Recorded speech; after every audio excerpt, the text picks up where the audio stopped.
Yeah,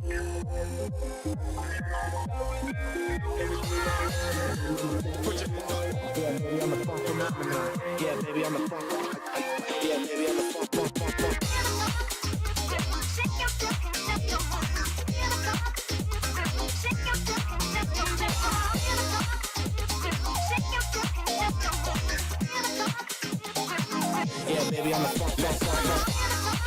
Put your hands up. Put your hands up.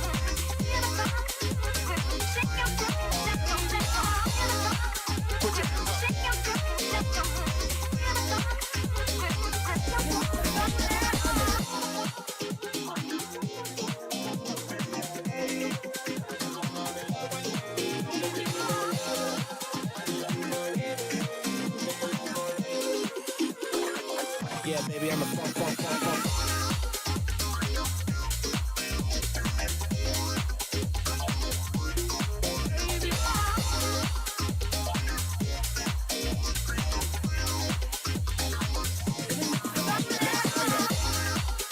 your hands up. Put your hands up.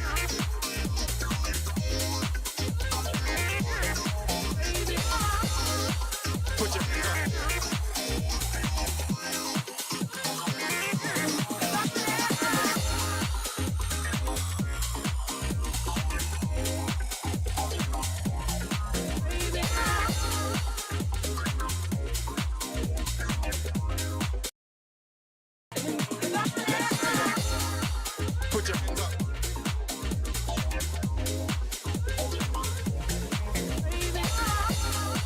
Put your hands up. Yeah, baby, I'm a funk. Yeah, baby, I'm a funk. Hello, everybody. Welcome to the stream. Welcome. I am a lot more tired than I thought I was going to be. It might be a bit of a shorter stream today because I do feel really fucking sleepy for some reason. Not sure why. So I got plenty of sleep last night, and yet here I am, fucking super tired for some reason. I don't really know why. But whatever. It might be a shorter stream, we'll see. I might just fucking stream and then pass the fuck out. But we'll see. But anyway, dude, holy fuck. Last Disco Elysium stream was absolutely wild. We learned about the fucking Pale and how crazy that shit is. What the hell? This game is crazy. I did not expect the game to like take that kind of turn. I was absolutely not expecting that.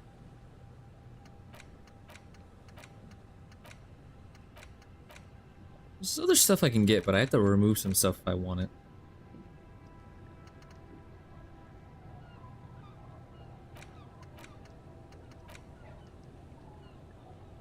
This one's almost done.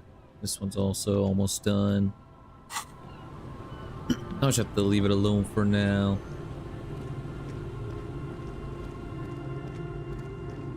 Well, honestly, coming into the stream, I was wondering, like, what do I do now? I'm like, what do I do?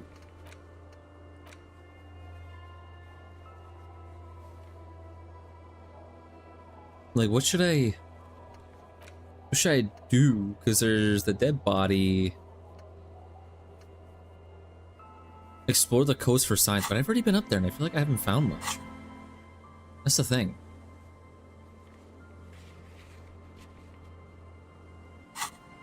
I guess I can go check that. Actually, should I go do the call first? Before I accidentally pass this day up, let me go ahead and... Hey, what the fuck? Who are you guys?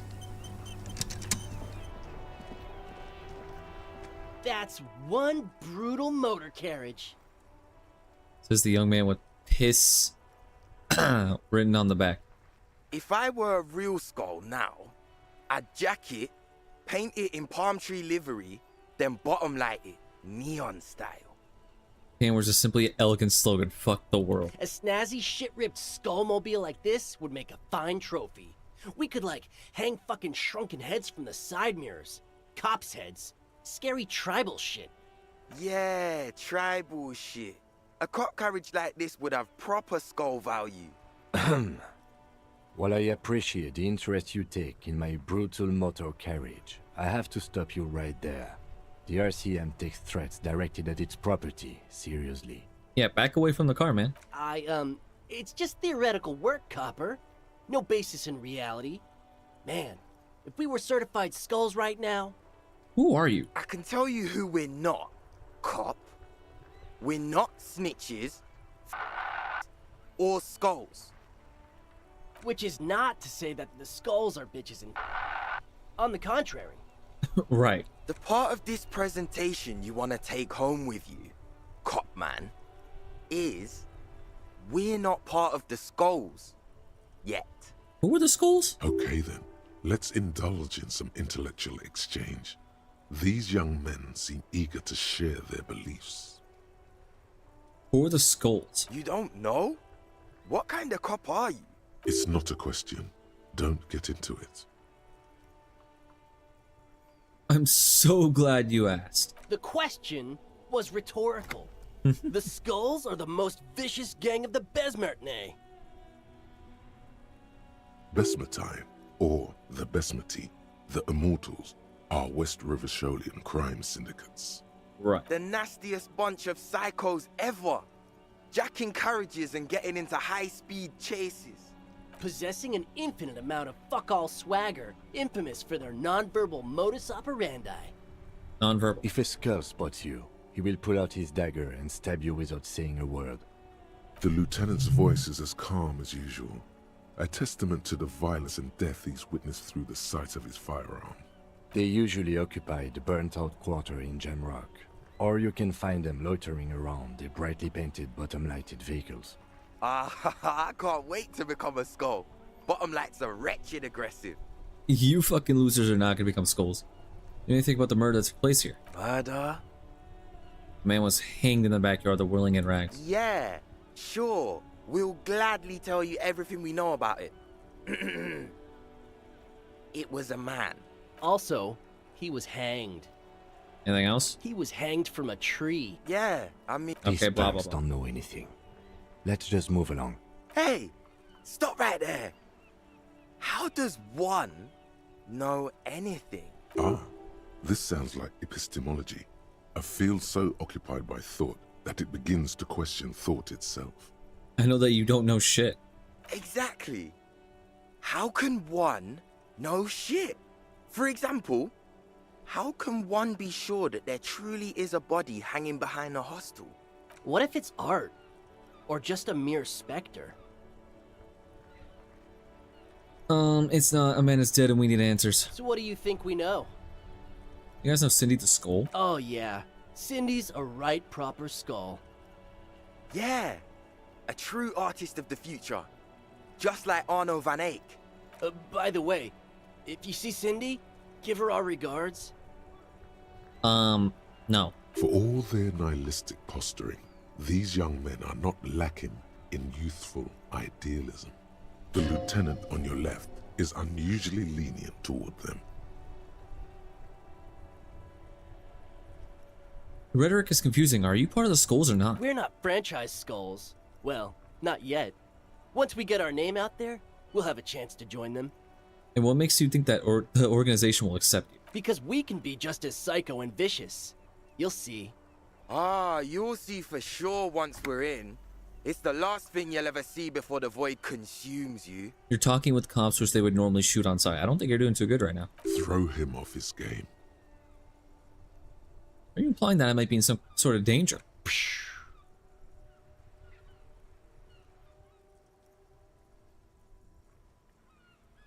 A threat? Good. I like those. But I don't. In fact, I dislike them so much I'm willing to drag you boys back to the station just to calm myself down. Hey, there's no need for that. You guys are We're pussies. just talking here. Joking too. Stay light, man. Hey, what's up, Fluff? How you doing, buddy? Yeah. Didn't you cops, like, have some questions about skulls or some shit? Aren't there more skulls than Martinez? The Union does their share of policing in Martinez, at least where gangs are concerned.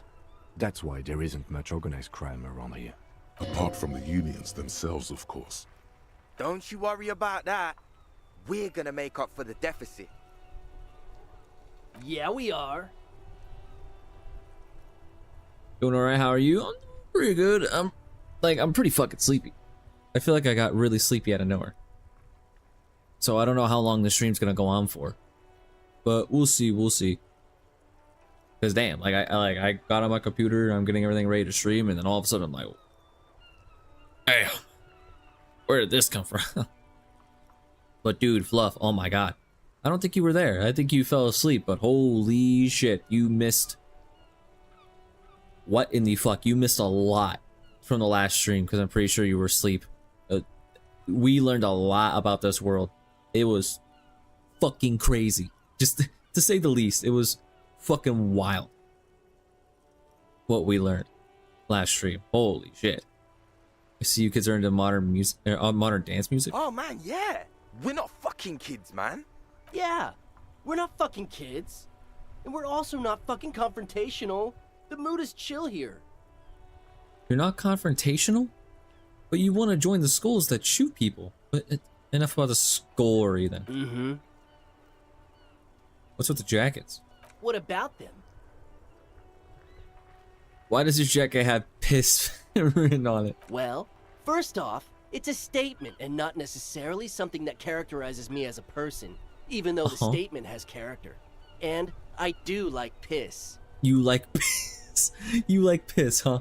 The word piss epitomizes the struggle taking place in the world. Things being defined as they seem, not as they are. And, I guess, it's also about communal spirit, the future, and truly appreciating our differences. Are you sure about that? Also, you've got to admit, it catches the eye. And since the Grand Piper is slowly but steadily moving towards basing the economy on it, attention, it is imperative that the medium itself convey the message. What? What I mean by this is, we are all pissed, and that the world is inherently meaningless. Wow. Awesome. It seems that the young man has a certain expertise in at least one field, even if it's rather narrow. Why do you have "fuck the world" written on your jacket? Like I said before, many men keep searching for the one, for so-called true love, which is actually just obsession masquerading as kinship. The thrill of the chase, the hollowness that fills your chest cavity after catching it. I'm wondering if the poetics come with the jacket, or are they derived from something else entirely? To catch a fish, you'll need to hurl the lure many times, and even then it isn't certain that you'll get anything. If you blow up the lake, though, That is a terrible metaphor. you get more fish in a shorter time. And, for time is of the essence and fleeting ever so quickly, one must think of a way to fuck the whole world and not get caught up in fucking someone. Right. Because when one fucks everything, he fucks nothing. And that, to me, feels glorious. Sticking your dick into the void. How does one stick your dick into the void? Asking for a friend. Hate to admit it, but in a weird way, he's got a point. Does he? Is it a coincidence that here we have two badass jackets and two badass cops? Hey, Kim. Yes? You think it's a coincidence? What is? There are two of us and two of these jackets. What are you implying? Which one would you wear? I'm not sure I understand you, detective. Are you more of a piss guy or a fuck the world kind of guy? Neither. Come on, Kim. It's just a mental exercise. Fine, if only to end this discussion. Theoretically, if I were a juvenile delinquent, if I were to already be down that path, I think piss is the stronger of the two statements. That works. I feel more like a fuck the world kind of guy. Seems about right, especially considering your heroic exit attempts. That's an origin story for a dynamic duo right there. So are we done here? Or You don't need us around for your secret whisper party, do you? Ooh, dude, I could steal their jackets. Oh my god. Can I force him to wear it? That'd be amazing if I could get him to wear it. Any half-light? Dude, that's like my worst. Oh, I don't think any amount of clothes is going to really help this.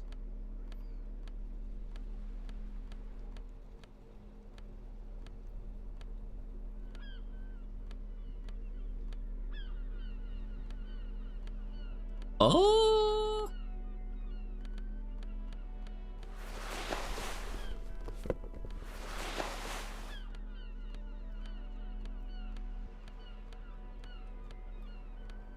Yeah, that's all I really have. Oh, time to load a bit. Hey, piss. Gimme. These guys. Damn it. I want their jackets, dude. Even though I'm probably never gonna wear them, I want them. They need to be mine. Hey, piss. These. Dude, I was one off. How many times am I gonna get one off the fucking check? God damn it. That ride is. Hey, piss. These guys. Come on, come on, come on, come on. Give me the jackets. That ride is. Hey, piss. These guys. 6-1? Dude, I want their jackets. I want to see if I can make Kim wear one. That'd be funny. That ride is. Hey, piss. These guys are. What? Gotta be joking. That ride. Hey, piss. These guys. Oh my fucking god. That ride is. Hey, piss. These guys. I want your jackets. They will be mine. You give them to me now. That ride is. Hey, piss. These guys. Ah. I just want to see if I can get Kim to wear it, dude. That ride. Hey, piss. These guys. One off. Oh my god. Again. Again with this shit. That ride is. Hey, piss. Please.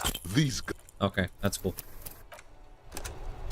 I don't care how many times I gotta do this. I want to make Kim wear the jacket. That ride is. Hey, piss. These. 1-1. Oh no, it's getting worse. It's getting so much worse. That ride. Hey, piss. These guys. How many times do I have to listen to this person say piss? That ride is. Hey, piss. These guys. I want to make Kim wear that jacket.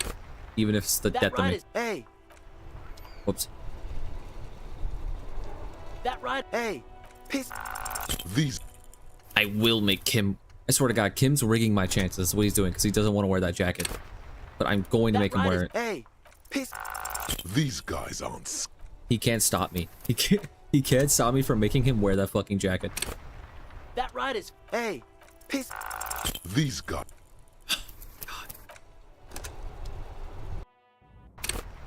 That ride. Hey, piss. These. Fuck, dude.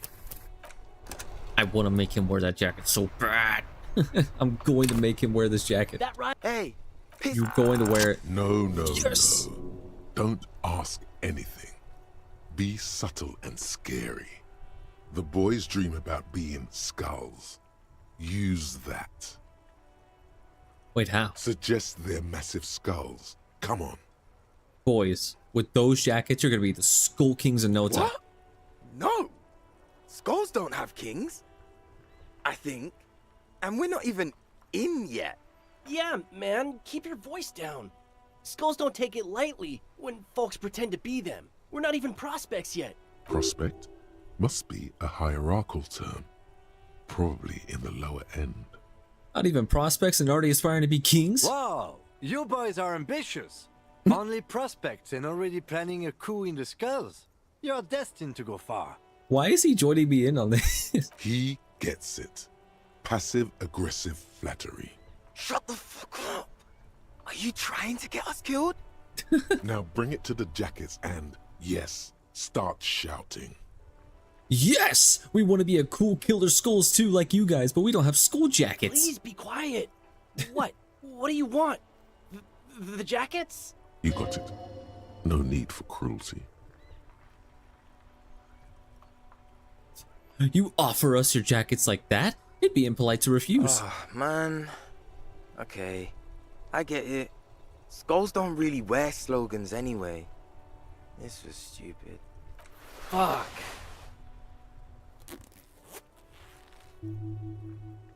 Yeah, no, get out of here. The lieutenant watches the boys take their jackets off with mild amusement. With mild amusement. He's fucking having fun with this. Since you said you're more the piss kind of guy, I'll take the other one. I'm absolutely okay with not having either one, thank you. Why not? They're a pair. We could really raise hell. Go undercover. Hard. This case doesn't require us to go undercover or raise hell. In fact, I don't think the jackets will be useful at all. I just wanted them to not have them anymore. Come on, Kim. Cold-hearted cop. Still, it's good to know we have a pair in case the need arises. The need will not arise. The jackets are meant to complete each other. If a man was standing alone on a street corner with piss written on his back, it'd just be an individual that has taken a liking to urine. And fuck the world all on its own is, frankly, generic. Man. I don't know, Eric. It's cold out. Yeah, let's get out of here. The cops fucked us. Well, at least I got these awesome jackets.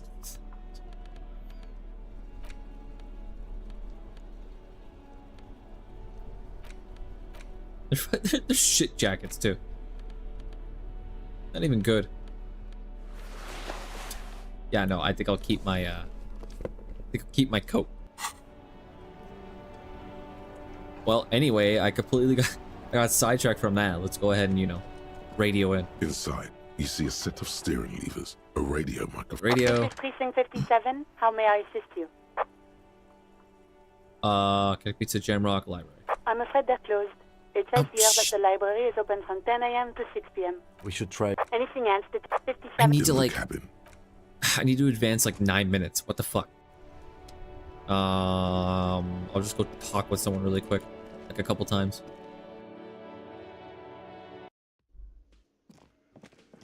I guess I could talk to you about the guy. Hi again, Gendarme. You did. And Oh. how did you like him? Whoops. Ah, shoot. What? What about me, Gendarme? Hold on. Bye-bye, Can I John. talk with him again? Again? All right. Well, whatever. Hi again, Gendarme. You talk with your Sunday friend again. It's about committee business. Oh, a committee. How interesting. And if I may ask, Gendarme, what is this committee about? He's all bemused skepticism. He doesn't actually care what you want with his friend. It's about assigning la responsabilité. God, of course it is. My friend is always trying to convince me I need a little more responsibility. As though I don't have enough going on already.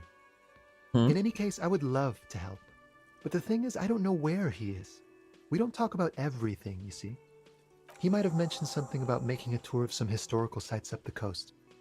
In an unofficial capacity, of course. Do you know when he'll be back? Not a clue. I'm not his agenda keeper, you see. I guess I'll have to look for him along the I coast. guess you will. Well, Bye-bye, thanks. Gendarme. And I'm still not time yet.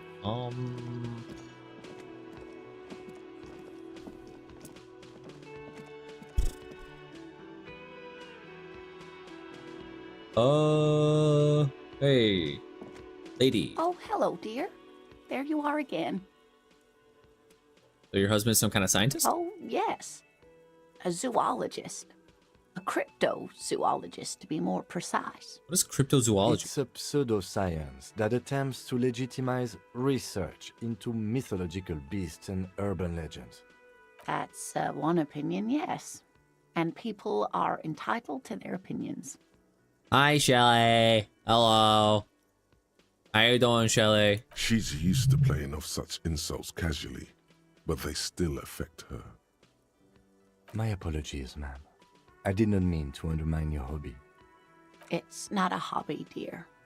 It's a subfield of zoology, one specializing in animal species that are so exceedingly rare that many assume them to be extinct or even fictitious. Searching for such species called cryptids is difficult and often thankless, and frankly, many scientists are too lazy to do it. Universities these days are rarely interested in supporting real research. The quality of research at Revacholian universities has been on the decline, but you doubt there was ever a time when cryptozoology was embraced by the academic elite. And dying inside, I'm taking a Tekken break. Okay, are you dying on the inside because you're taking a Tekken break, or are you dying on the inside because of Tekken and that's why you're taking a break? She's completely internalized her husband's struggles. They are her own. Dude, hold on. I want to hear about some cool cryptids. Oh, hello, dear. There's really no point in manipulating anyone. She'd be only too pleased to tell you about her work. Go on and ask. Hey, Lena. I'd like to hear about some of the cryptids you studied. Could you just tell me about a couple of them? Oh, I'd be delighted. Oh. Truth be told, I could really use the company too. One cryptid, not a couple. One. This won't turn into some kind of cryptid extravaganza. The extravaganza, I like the sound of that. And I don't. Just one. Come on, Kim. Or he'll be disappointed in you. Don't care. Ooh, tough choice there.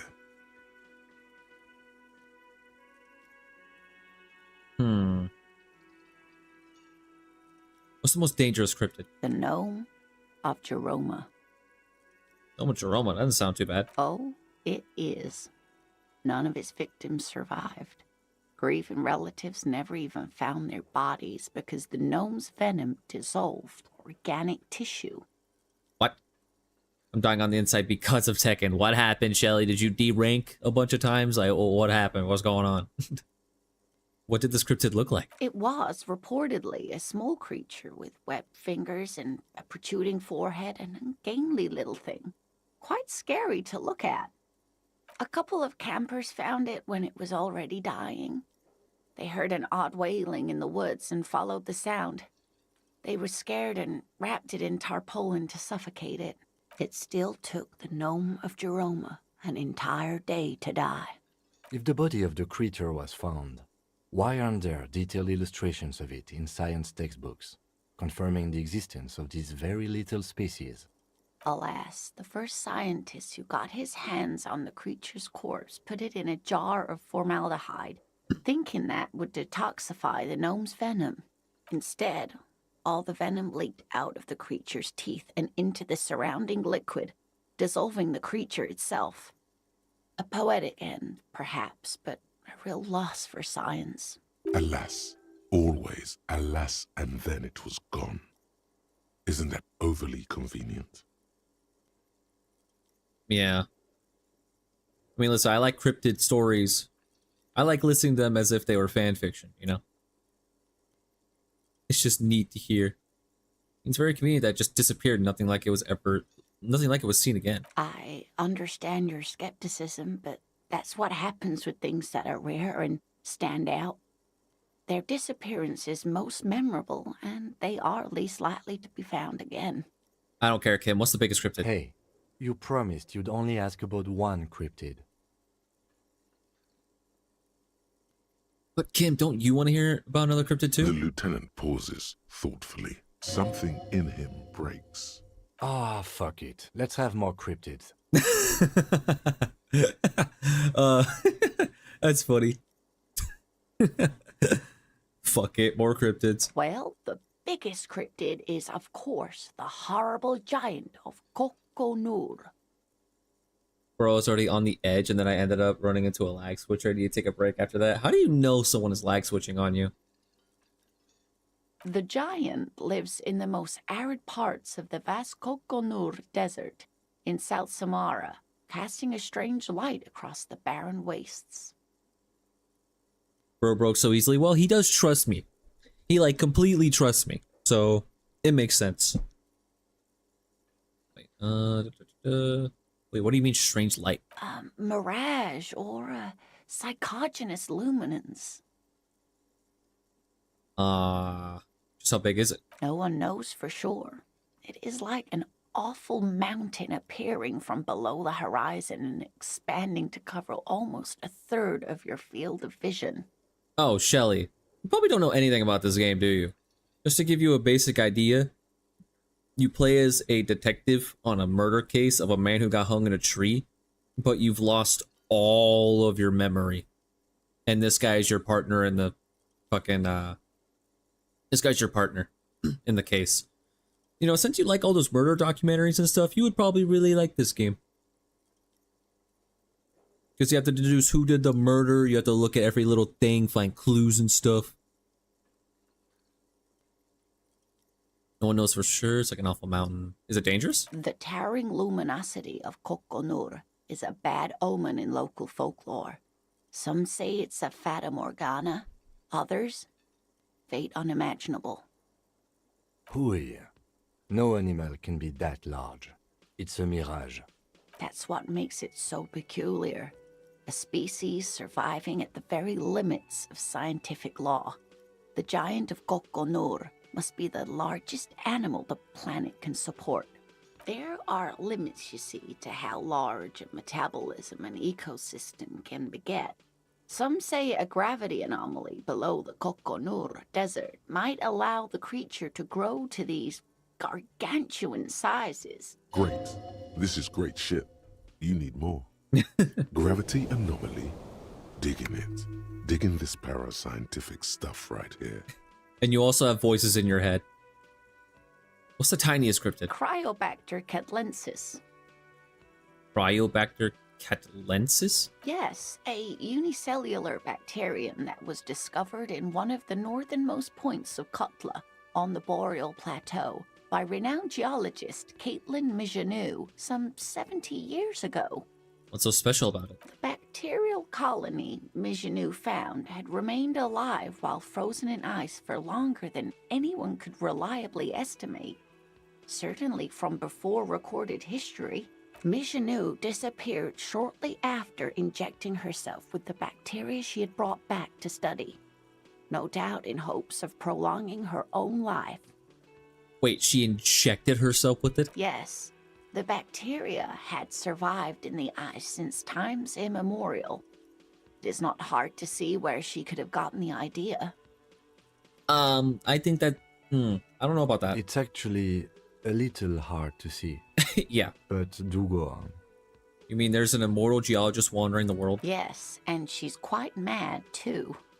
After she treated herself with the bacteria, she stopped aging, but also became increasingly eccentric and irascible, so that even her oldest friends were forced to pull away. Oh yeah, and Shelly, this game is like, think of this game like Yakuza. You have the serious part of the game where you're looking at the body and like learning clues about who murdered the person and what happened and stuff. And then you can also go to a bookstore, learn the bookstore is cursed to fail, and it's called the doomed commercial area, and you have to find the curse and figure out why the building is cursed. And yeah, you can either focus on the case or do stupid other shit. We can assume that she has been living somewhere in the wilderness for decades now, all alone except for the Cryobacter catlensis coursing through her bloodstream. What a cryptid on this pen you gave me. Yes. It's the kind green ape, half war story, half undiscovered species in the genus Homo. Oh, and not to mention on the previous stream, I learned some crazy shit about this game, like wild stuff about this game's world. It's fucking... It's wild, it's crazy. A lot of it went over my head, but then I had to think about it and I'm like, okay, I think I have an idea of what this is. This game gets fucking crazy. That's all I'm gonna say. With its lore, its world. War story? Yes, it was reported by soldiers in South Safra during the war. The kind green ape would visit bunkers during the night, healing wounded soldiers with its saliva. Wow, with its saliva? Yes, it has amazing healing qualities. Some soldiers reported growing back limbs, regaining their sight.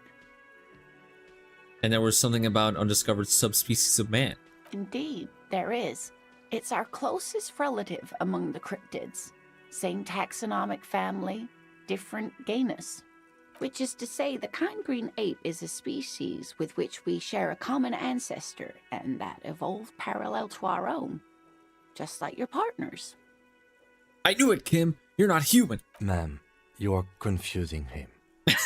Please don't misunderstand me, either of you. Human, as it is used in everyday speech, is hardly a taxonomic category. For all intents and purposes, you can be thought of as human. Though Saolites do have some distinguishing characteristics. Different advantages, if you will. Yes, advantages such as the flakier texture of Saolite earwax, or so I've heard. Nothing inspires pride in one species quite like speculative evolutionary biology. Perhaps we've had enough of that for today. Are there any invisible cryptids? What an interesting question. And the answer is yes, there are. Drink my chocolate milk. Of course. All fairy tales have someone or something invisible in them. You're right, Kim. It's childish, but I need to know. Okay, I won't spoil your fun. Thank you. What is the invisible cryptid? It's the Col de Mama d'Aqua. The what? Its name means thin whisper of sound, and that's precisely what it is. Self-replicating sound waves, invisible and intangible. The Col de Mama is very afraid of us, which makes it incredibly difficult to track. Col de Mama. Col de Mama d'Aqua can also be translated as a whisper light and low. Yes, that's another translation. They're both quite lovely, aren't they? Although the low part is a little ironic. The Col de Mama d'Aqua makes, or rather is, such a high-pitched sound that other animals, including humans, can't hear it. It could be everywhere all of the time, and we wouldn't know. You just pulled out a whole milk carton? Yeah, I have my whole carton right here. I just drink the whole carton, like slowly over time. I'm not gonna pour myself a glass. Fuck that. You kidding me? I'm just gonna drink the whole damn carton. You kidding me? Yeah. What? I'm crying? Why? Why are you crying? Is it so weird to just drink it straight from the carton? I don't... What's so bad about that? I'm just drinking it slowly over time through the carton. I'm not gonna pour myself a glass. I'm fucking lazy, bitch. The fuck? What is so funny about me drinking chocolate milk from a carton? I don't understand. I'm gonna keep playing the game. Fine, I'll bite. How can an animal be a sound? Many scientists have asked the same question. Some have claimed that it isn't itself a sound, but a tiny corpuscle that emits sound waves. But there's no evidence to support this theory. You want more? You want, like... You want me to pull out some crackers, too? On my desk? I have crackers. Also have... Also some tape. I got tape. I got... Hold on. Ah, I have a fucking piggy bank that looks like a baby bottle. Ah. You know? That's all I have at my desk. Could it be here? Right now? It could be. As I said, it could be everywhere. And we wouldn't know any better. It could be ringing all the days of our lives and nights. What evidence is there of this animal being a sound? Plenty. It's the evidence that led to its discovery. In the 20s, a group of aeropagi Kelly, I'm pulling out my milk ornithologists, carton, okay? that is, Don't die. scientists who study birds, were trying out a new recording technology for capturing sounds outside the range of human hearing. When playing back recordings they had made in the foothills of the Ea mountain range, they noticed certain anomalies, patterns that seemed random at first, but on closer examination were consistent with the waveforms of songbirds. Bro, desk real pair of crackers, some chocolate milk. I keep meaning to, the reason I have crackers on my desk is because I keep meaning to, like, make tuna with mayo and then bring it up and then use the crackers to eat. So I just kind of left them on my desk, but I keep making tuna sandwiches and not just tuna. So they've just been sitting there and I haven't used them yet. And the tape is because I'm fucking taping my chair. It's breaking because I can't really fix it any other way right now until I buy like a bolt for it. So for now, I just use tape.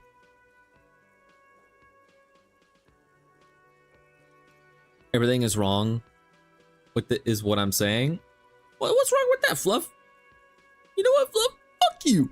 I don't care what you think. Songbirds. The scientists soon discovered they could track and even predict what appeared to be feeding, mating, and migration patterns based on sound waves in a strictly delimited range of ultrasonic frequencies, even higher than those of the highest pitched bat calls. She transforms, when speaking about these strange animals, into a confident woman. Dude, what are they called? I think they're called fruit bats. Dude, those things are so cute. They realized that they had discovered a new species and called it the Col de Mama d'Aqua, after the Paracanassian name for the voice of God, which is said to be very silent. Go on. They grew quite obsessed with these little birds. Even though they couldn't see them, they could distinguish among individual birds and even began to name some of them. Name them. Sequester, Time, Joscan. Those are but some of the Mama d'Aqua they followed individually. The 100 engineering. Engineer? Yeah, I'm an engineer.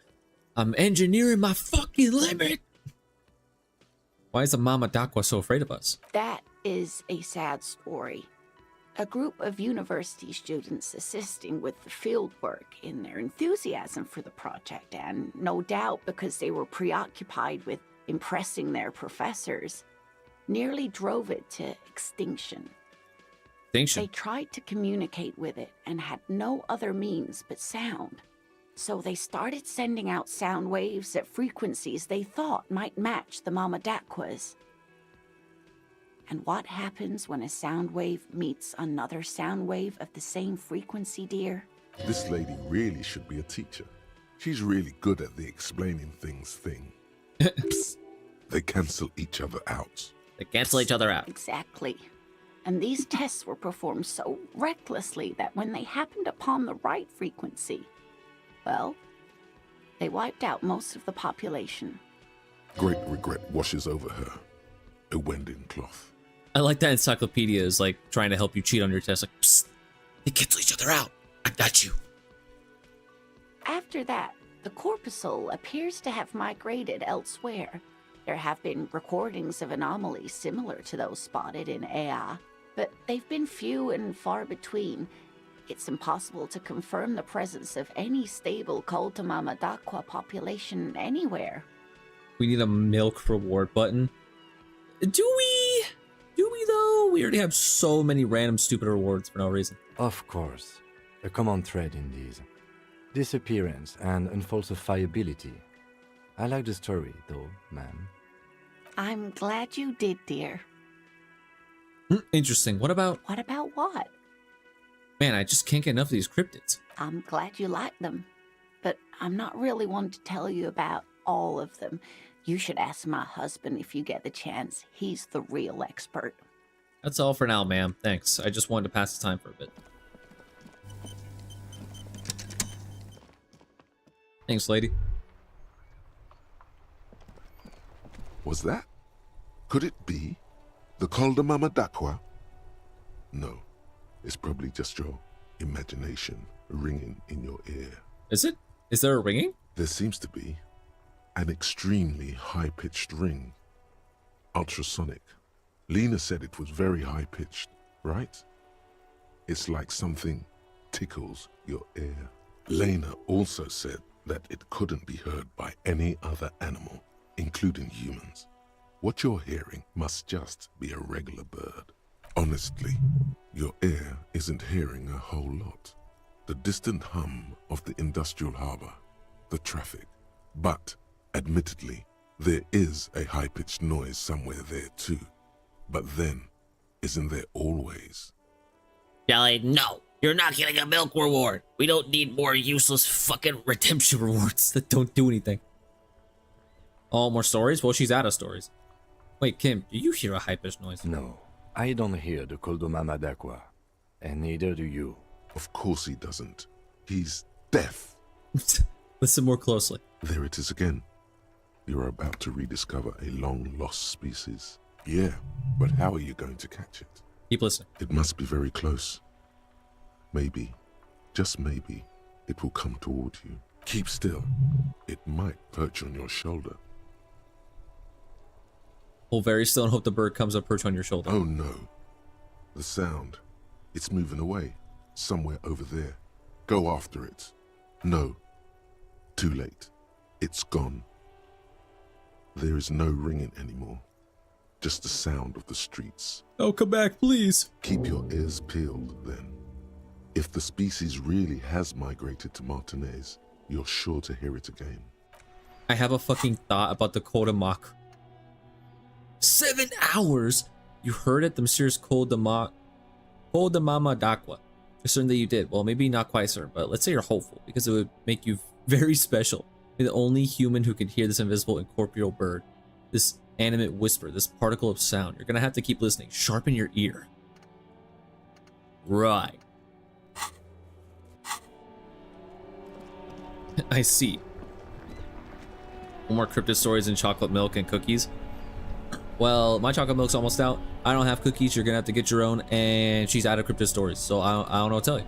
She's just out of them. Inside, you see a set of steering levers, a radio microphone, a pull. This is Precinct 57. How may I assist you? Oh, did you find out more about the owner of the armored boots? Yes. It took some convincing, but I got the mercenary's name and a few biographical details. Are you ready? Oh yeah, Shelly. Where's the tech and stream? The lieutenant leans in to listen, notebook in hand. I was born ready, baby. That suit of armor was issued to an Oranese citizen named Ellis Kortenaer. That's E-L-L-I-S K-O-R-T-E-N-A-I-R. Exact date of birth, unknown. He was signed into the Lelystad County Neonatal Care Unit on 28th of February 09. Neonatal Care Unit. He was found as a newborn in a leaf compactor near an abandoned farm. He spent 4 months in the neonatal unit, survived apparently, and was assigned to a foster family at 2. This is what the ICP knows about him. He was raised by foster parents, entered the Eastbrand Military Academy in Vredefort at 17, then served in the Oranese forces till he was honorably discharged in 41, just a year before the Seminese conflict. Then the armor followed him to Seminine, or at least I assume it did. And that's it. There are no records of his employment in Crenel, or any of its other incarnations, or him even entering Revachol. Wait, he was found in a leaf compactor? It's a garden tool used to press leaves into these cubes. It's a detail the hospital had, the only detail in these files. So I thought it would be good for you to know. Who put a baby in a leaf compactor? I'm sad. Well, you don't have to be sad. Just go get yourself some cookies and problem solved. Gonna try and stream tomorrow? Really? You're gonna stream tomorrow? Okay, Shelly, whatever you say. It is. Thank you, Alice. Any information on his foster parents? None, officer. Sorry. So all we have to connect him to Krenel is the armor. Even that is a small miracle. These organizations usually double-check their inventory. Thank you, Alice. Great work. No problem, Lieutenant. A compliment from Lieutenant Kitsuragi. Not bad. Oh, we have his name and service record now. A name. This is very good. Elise Cortenard. Sometimes police work is about human dignity, about giving back names to anonymous victims. I'm glad the inquiry was helpful to your investigation, officer. Did you have any other questions? Okay.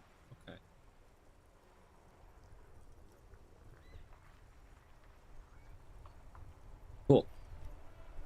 Alright, I'm done. 57's over and out. In the cabin. Oh, you wait, see- no, I'm not. This is Precinct 57. How may library. I... Hold on, officer. I've got Central Jamrock Public Library on the line, and I've already introduced you to the librarian. Connecting the call in 2, 1. Yes, this is Central Jamrock Public Library here. How can I help you, officer? He sounds worried, yet ready to assist. This is how people get when the police call. Looking for any information that you provide on Billy Mijan, a reader. Billy Majon, you said. Give me a moment, I'll have to check our database. Yes, hello, are you still there? I found Billy Majon's home address. Is that all Oh, right? nice. No phone number, unfortunately. They're too poor to have a phone line. Yes, home address is fine. Here we go, sir. Rue de Saint-Ghislain, 33B, apartment number 20. It's in Martinez, I believe. Cape Side Apartments, it says. Apartment That's all. number 20, so it's probably in the apartment complex up here. Yeah. That's where the smoker on the balcony lives, isn't it? Nice, nice, cool. Give me the information on Billy Majon? It says here that they returned their last book just a few days ago, but I wasn't at work that day. You know someone who was? Marie? Marie? Do you remember a reader named Billy Majon? They returned a Tybalt book the other day. Yes, it was my colleague Marie. She said that it was Billy's husband who returned the book. He also asked for this new sci-fi release, Lowe's Radio City 87, but we don't have it yet. So Billy has a husband. Good. You have a name now. Billy Majon is a woman, not a man. How did your colleague know that it was her husband? Oh, wait. Marie knows Billy. She's been working here longer than me. Sometimes her husband returns some books for her.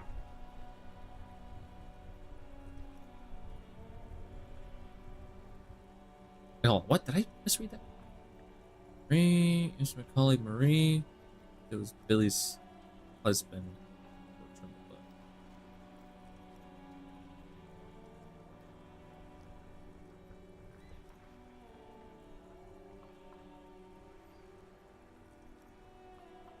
And then goes for a little drink later.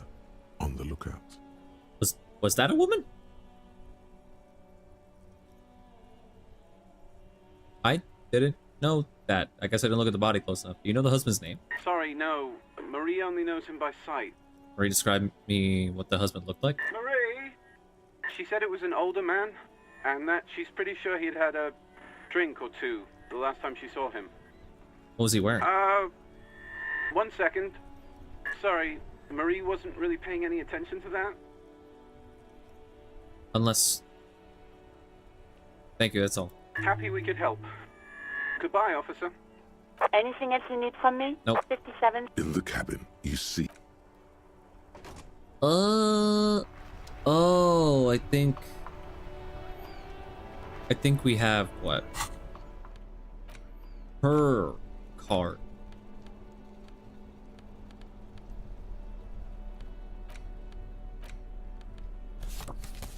The library card. Billy is a unisex name. Could be the deceased or his family member. So that's not him. Okay, yeah, because I was like, I'm pretty sure the deceased person was a guy, wasn't he? Yeah, okay, that makes a lot more sense. Okay, I understand now. So I have to go back to the apartment to check that out. Okay. That means the wife's got to be somewhere, right? Does she even know her husband's dead? Ah, shit, I think I gotta go around. But if I'm gonna stream tomorrow, I gotta sleep early. So I'm gonna keep watching you stream while I eat, then I'll head to bed. Alright, all good. Wow, everybody's going to bed early. Holy shit. I'm shocked. Everybody's actually has a normal sleeping schedule. No way. And shit, I do feel kind of sleepy, so I might sleep early too. What a wild world we live in.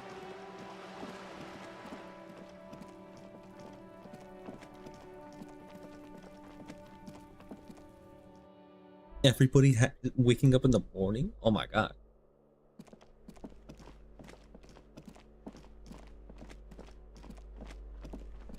Oh wait, whoops. Only because I promised to stream. Oh, so you're saying you're only gonna wake up early this one time and then go back to staying up all night? Is it this door? A weathered brown door. The Nice. number reads 20. Something smells good. Soup along yo. The lieutenant motions to you to go ahead and knock. This is the door. You already know it's the right door. This is going to be so hard. Yeah. Get yourself together. It's just police work. Hold on. A weathered the lieutenant. This is the door. Get yourself together. Hold on, Kim. We It's should just discuss this police work. before we move on. What should we expect? You're right. Let's talk this through. You hear some light footsteps and what appears to be a daily weather forecast playing on. We have our first preliminary identification. In all likelihood, the deceased is the husband of Billy Méjean. We need to confirm these, as well as deliver the death notification to Billy herself. Now, delivering a death notification is never an easy task. There's a reason why it's often called the most stressful part of our job. This is why it's usually done in pairs. You got this. I'll be monitoring reactions, ready to act if necessary. You have any advice on how to tell her he's dead? Just don't say that you know how they feel. You don't. Good advice. Okay. Alright, I think I'm ready. The lieutenant motions towards the door. Knock. Hello? Who is it? And someone turns down the radio. This is Billy Méjean's home. This is the police. Please open the door. The police? A moment, please. Give us a moment. Give us a moment. Tidying up. Nervously. There's fear in her voice. Come in. The door is open. Fear?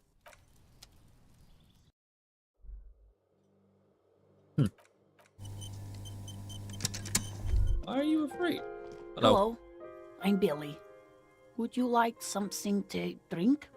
Tea? Lemonade? We're out of coffee. I was supposed to get some tomorrow. And not going to sleep right now. Exactly. I never sleep this early. It's only 3 a.m. Man, you know you're a fucking night owl when you say, oh, it's only 3 a.m. The lieutenant has taken off his foggy glasses and is busy cleaning them in his handkerchief for now. You're on your own here. He must feel vulnerable without his glasses. Is this why he's letting you take the lead?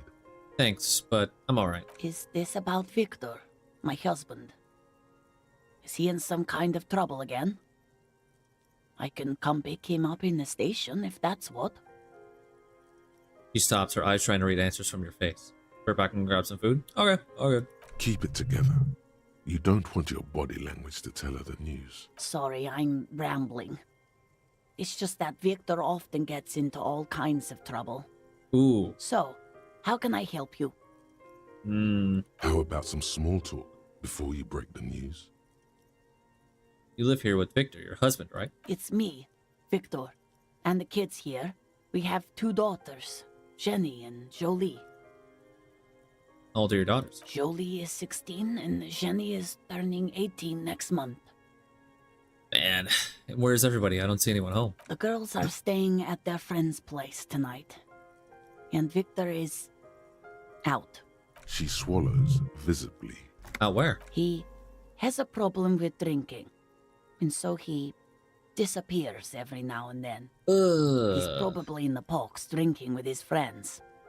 I sent him to the library a few days ago, but I guess something came up.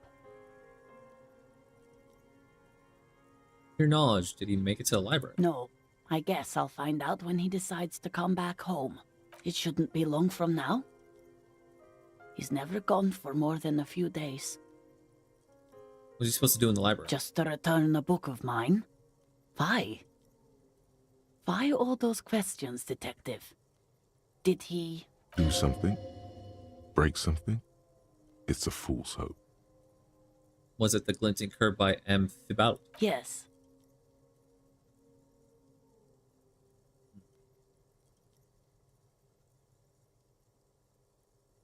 Or what he was wearing when you last saw him? His old leather jacket. Can you describe it?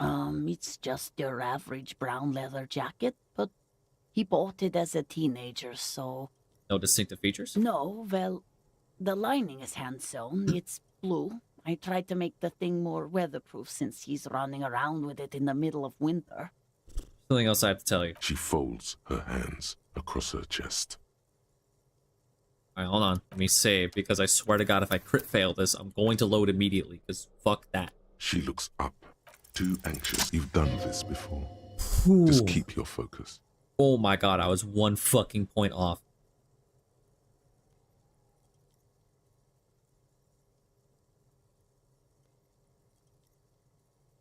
God, do I just say he's dead like that? Yes. That's the most important thing. Use that word. No euphemisms. This is what you came here for. Man, Ma'am, I'm very sorry to say, but your husband, Victor Marjan, was found dead on the Martinez Boardwalk. What did you say? Your husband, Victor Marjan, is dead. I'm very sorry for your loss, ma'am. Oh. Oof. Oh. But he was just... He looks at the kitchen table where 2 cigarette butts are still in the tray. But he was just here. Alive. Yep. We understand this comes as a huge shock. I want you to know that me and my partner are here for you if you have any questions. Take your time, ma'am. What happened to him? So to say, but at first glance, it seems like he slipped and hit his head. Was he drunk? Alcohol may have played a role, yes. I see. And you just found him there, lying in the cold. How long had he been there? If you say 2 days maybe, it will be etched in her mind forever. Etched in her mind forever? Jesus. It's hard to say at this point. She blinks, eyes welling up with tears, as her hand starts searching for something from the pockets of her dress. The handkerchief.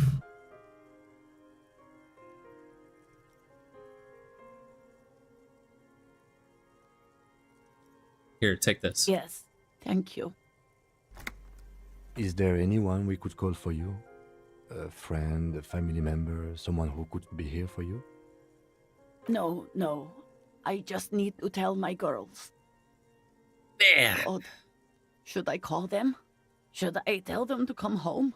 No. A day. No, take a day to recover. You'll be better prepared when they come home tomorrow. Good. That's probably the right thing. Thank you. Just tell me, what do I need to do next? Where is he? Can I see him? We've taken him to the city morgue. The local coroner will be contacting you shortly to arrange the funeral. Here's his number in case you want to contact him earlier. A very good call. Is there anything else that the RCM could do for you? No, I'll call you if something comes up. I'm still... Thank you. Thank you for telling me. I'll call if... Man, again, I'm very sorry, ma'am. We should step outside and talk. Set the library card by her, leave the room. Oof. That was rough. Hey, what's up, buddy? You did well. Lieutenant says as soon as you've left the apartment, the balcony feels cool and quiet with a stunning view over the distance. What now? I'll call the station when we're finished with the day, and let them know the name of the deceased. That's it? That's it. We should get back to our case now that our duty here is done. Yeah, right. This is closed then. Let's go. What a sad little side quest. Man, just nothing to do with the case. It's just a guy that slipped up and died. That's all there is to it. That was fucking sad. Man, damn, I'm kind of bummed out. Fuck. That sucked. Man.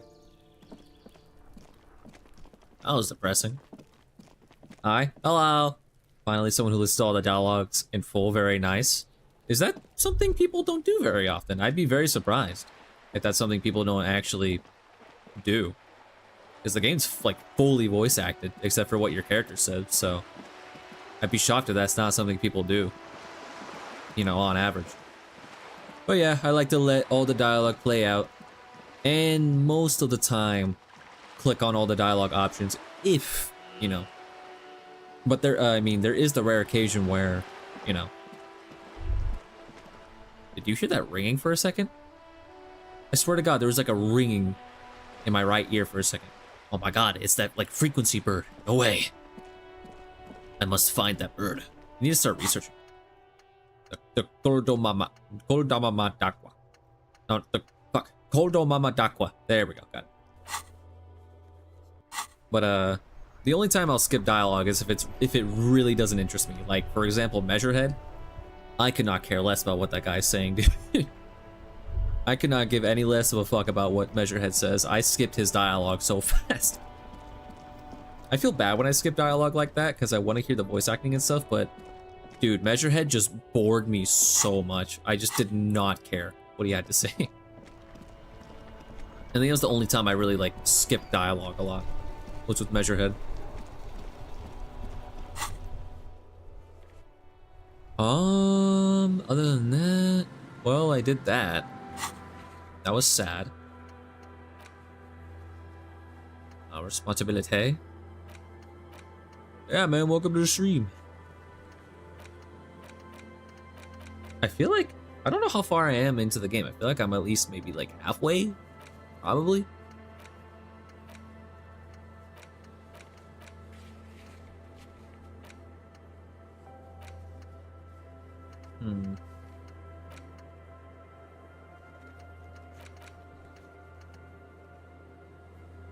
Well, Measurehead is a pretty special guy. Yeah, he's special, alright. Especially demented. A special kind of racist. I had to learn advanced race theory because I thought that would help me get past the dude, and it didn't fucking work. And now I'm learning to stop being an alcoholic. Which, you know, this is nice to get anyway, because I want my character to clean himself up and stop being a bum.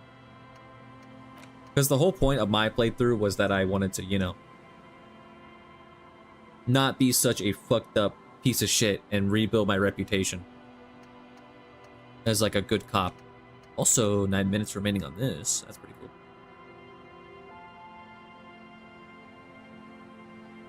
And then I'll probably get rid of something after this is done. Actually, could I do that now? Probably could. But what do I want to forget?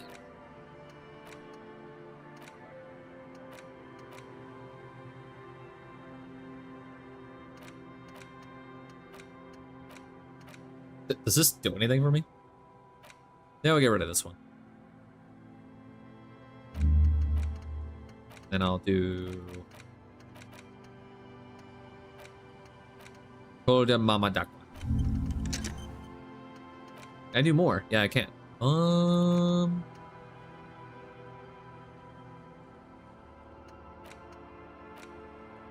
I like being gay.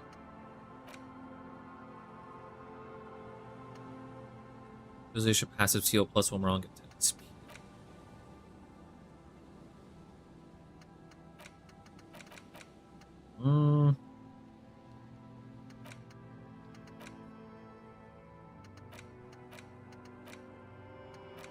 I like this one because I save scum a lot. Oh, by the way, just to let you know, I save scum any chance I can get. Specifically because I wasn't going to do it at the start. At the start of the game, I was like, you know what? I'll just roll the punches and, you know, I'll just, if I fail something, then I fail something. If I get it, then I get it. Whatever. You know, I'll roll with it.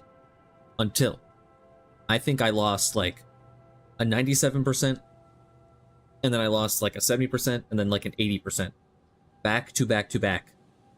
And I just like, I had it. like I fucking had it. I got so sick. And then it just like, things like that kept happening where I'd have a 3% chance and I would win it. And I'm like, oh, well, that's not really what I built my character for and I won it anyway. That's kind of cool. But then I would lose the checks that I want to win. The checks that I built my character to win because I built my character for mainly intelligent and psych. And I would be winning physique ones with like a 3%, but then these ones that my character's actually built for, oh no, I lose those ones. I'm like, are you serious? like it really started to piss me off. Like it actually got on my nerves. I'm like, dude, come on, man. I built my character for this and I'm failing, but I'm winning the physique ones. That's not how I want to play the game. So I just decided, you know what? Whatever. I don't care anymore. I'm just gonna start save scumming because that really sucks. Which I still feel kind of bad about because there's probably a lot of funny or dialogue options and stuff for failing, but I don't know. It just started to actually kill my enjoyment, losing those checks so many times. It really got on my nerves. So I'm like, you know what? Whatever.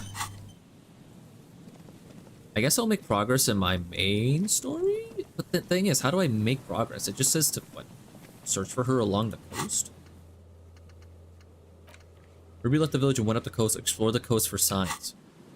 But I've already been through. An old door, worn by... Dude, Ruby's gotta be in here. She's gotta be in that room.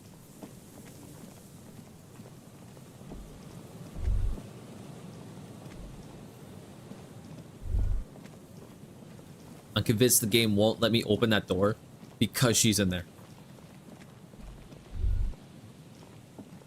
Yeah, but the thing is, I've already been through here before.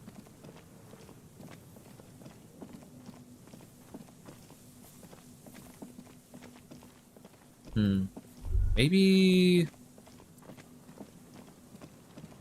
Where were those kids at? They were like next to the church, right? Maybe if I go back there. Oh, but I think my favorite part of this game so far is learning about the Pale. That shit was so cool and interesting to learn about. That was super fun. I really like that. Learning about the Pale was so cool. I still don't fully get it. I'm gonna be honest. It like kind of went over my head, but I've had some time to think about it, and I think I sort of get what the Pale is, kind of, or at least I have an idea. But I just think the Pale is a super interesting, like, concept about this world. And I really like learning about it from Joyce.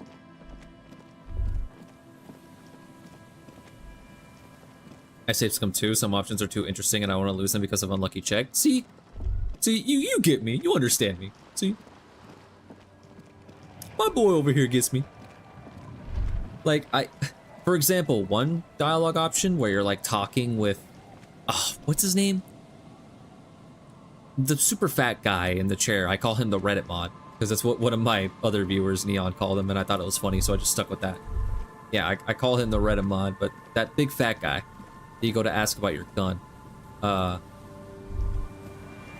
There's an option where you're like, you can open a folder or whatever that apparently has information on you. I think that was like a 70 or 80% chance, and I lost it. And I'm like, dude, fuck! That probably would have been super useful info. I'm like, oh, come on. I'm like, I'm sure getting that folder would have been real nice for me. But of course... Who are you? But of course, I failed that check, and I lost that opportunity. Which fucking sucked. And it was at that point where I'm like, man, wait a minute.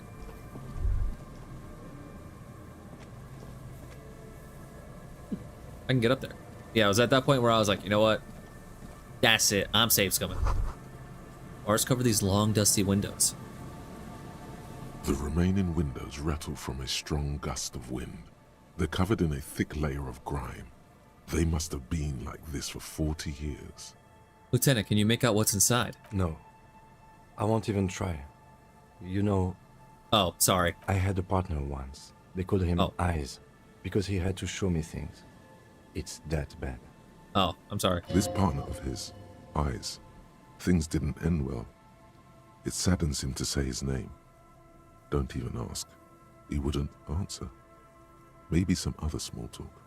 Oh, and full transparency, I'm going gay for Kim if that's an option. Absolutely 100%. I want this to happen.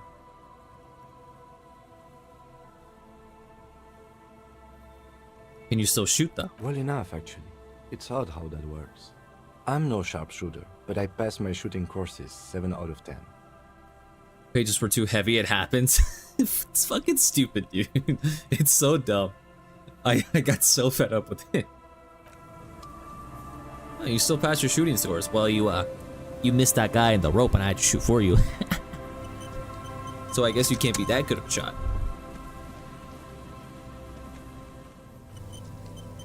I'm back. I heard that sad-ass Victor story while I was downstairs. Damn near wanted to cry. Oh, about the guy that died. Yeah, that was sad. Ooh, there what? Damn. Shelly, you weren't here for it, but I'm sure Himpy? Yeah, Himpy will know what I'm talking about. It was the lady. It's how you get your gun back. Because this old lady has it. This older, like, lady has your gun. And I got it back from her, but her story was pretty sad. I think that's the one that got me chalked up the most, was her story. That one kind of fucked me up a little bit. And Mikhail noticed the windows, especially with how there are no windows on the south side. This was to deal with. Blonde man stands next to his son, pointing to the weather-worn ruins. He sees you approaches and smiles.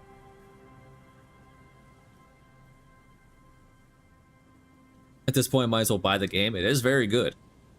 And I think depending on how you build your character, it's going to be a lot different from how I'm playing the game. You officers, come to investigate the historic subtext of West Martinez? I'm Tran Heilostam. You must be Kim Kituragi, right? I was just telling my son about this building. Not a lot of people realize the historic significance here. Very rich in hypertext. You know about him? Nice to meet you. Hold on, hypertext? Yes, hypertext. Young Carp and the collection of cultural hyperlinks. Wait, what was that about the windows before? Oh yes, so Mikhail. They had to deal with monitor glare, especially in the summer. They still had vector monitors back then. That was 49 years ago. So they didn't have windows on the south wall. You and Kim know each other? No, I can't say that we've met before, but I've heard of Kim, of course. Mikhail, say hi to the officers. He rests his hand on the boy's shoulder. The child stays hidden behind the hem of his father's coat, clutching to his worm-themed coloring book. Mikhail's a little tired today. We spent all night trying to run Orbis on his radio computer. Have you heard of it? It's a programming language used in Grad. Quite tricky, but he wanted to play this Grad-made adventure program. We've been getting really into Worms lately. Grad-made adventure program? Hell yeah. The man speaks in the artificial cadence of a professor, or someone who's been on too many radio shows. But I assume you're not here for giant worms when there are so many real things to see. Just as I was telling Mikhail before, this is where the Coalition landed in 08. We could be standing on what is the most interesting landmark in Revachol West. He points to the building again. This man is your half-brother. You feel it. But why? Well, get a load of this guy. He really enjoys his trivia. The Orbis programming language was named after its inventor, Victor Orbis, a cybernetician from Grad. They run Vox in the Occidental countries. Looking for a suspect. Have you seen anyone suspicious around? No, I'm afraid I can't help you with this one, officer. It's just a regular day off for me and Mikhail here. So you haven't seen anyone around? No, I'm sorry. As I said, this is just a day off. We just arrived anyway. There's something friendly and familiar in how he says that. A day off. He's telling the truth. He hasn't seen anyone. Thanks, Rama. What's so fascinating about an empty old building? Aha! But it's not just any empty old building. He raises his hand to his eyes, springtime sun warming his handsome face. All four of you turn to admire the mural before you. What not a lot of people know is, this used to be the R&D department of Felt Electrical. And Felt, which now sells ink cartridges mostly, was once a top dog in the turn-of-the-century cybernetics boom. Look at the building looming over you. It looks old and weathered, with seagulls picking apart its stone and metal carcass. Bushy undergrowth has taken hold of the collapsed rooftop. Some kind of bird has set up a nest on a broken windowsill. I don't think I ever heard of this Feld Electrical. That's not surprising. Only a vestigial ink cartridge and ferrotape manufacturer remains. They started out as a midway electronics outfit in Königstein 2 centuries ago. After an aggressive move to Revachol, Feld became a global player in the emerging personal electronics market of the pre-revolutionary era. Still, Tricentennial was beating them in business machines. But Feld had an ace up their sleeve, or should I say they were developing an ace up their sleeve? I'm mixing my metaphors here. What was that ace? It was here in Martinez, possibly in this very building, that they developed prototypes for a tape computer. A tape computer? An elegant folding mechanism of rollers and ferrotape ribbons, portable enough to be a take-it-home solution.